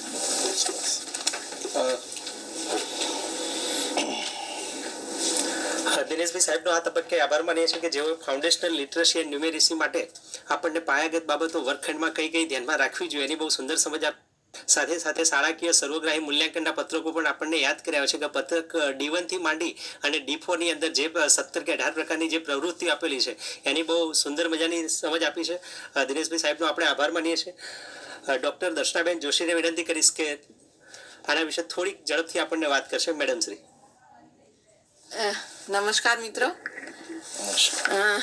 આજે રાષ્ટ્રીય શિક્ષણ નીતિનું 2020નું ચેપ્ટર 2 એટલે કે એનું જે ટાઇટલ છે એ જ પ્રમાણે ફાઉન્ડેશનલ લિટરસી એન્ડ ન્યુમરેસી, પછી એની આગળ લખ્યું છે an urgent and necessary pre requisite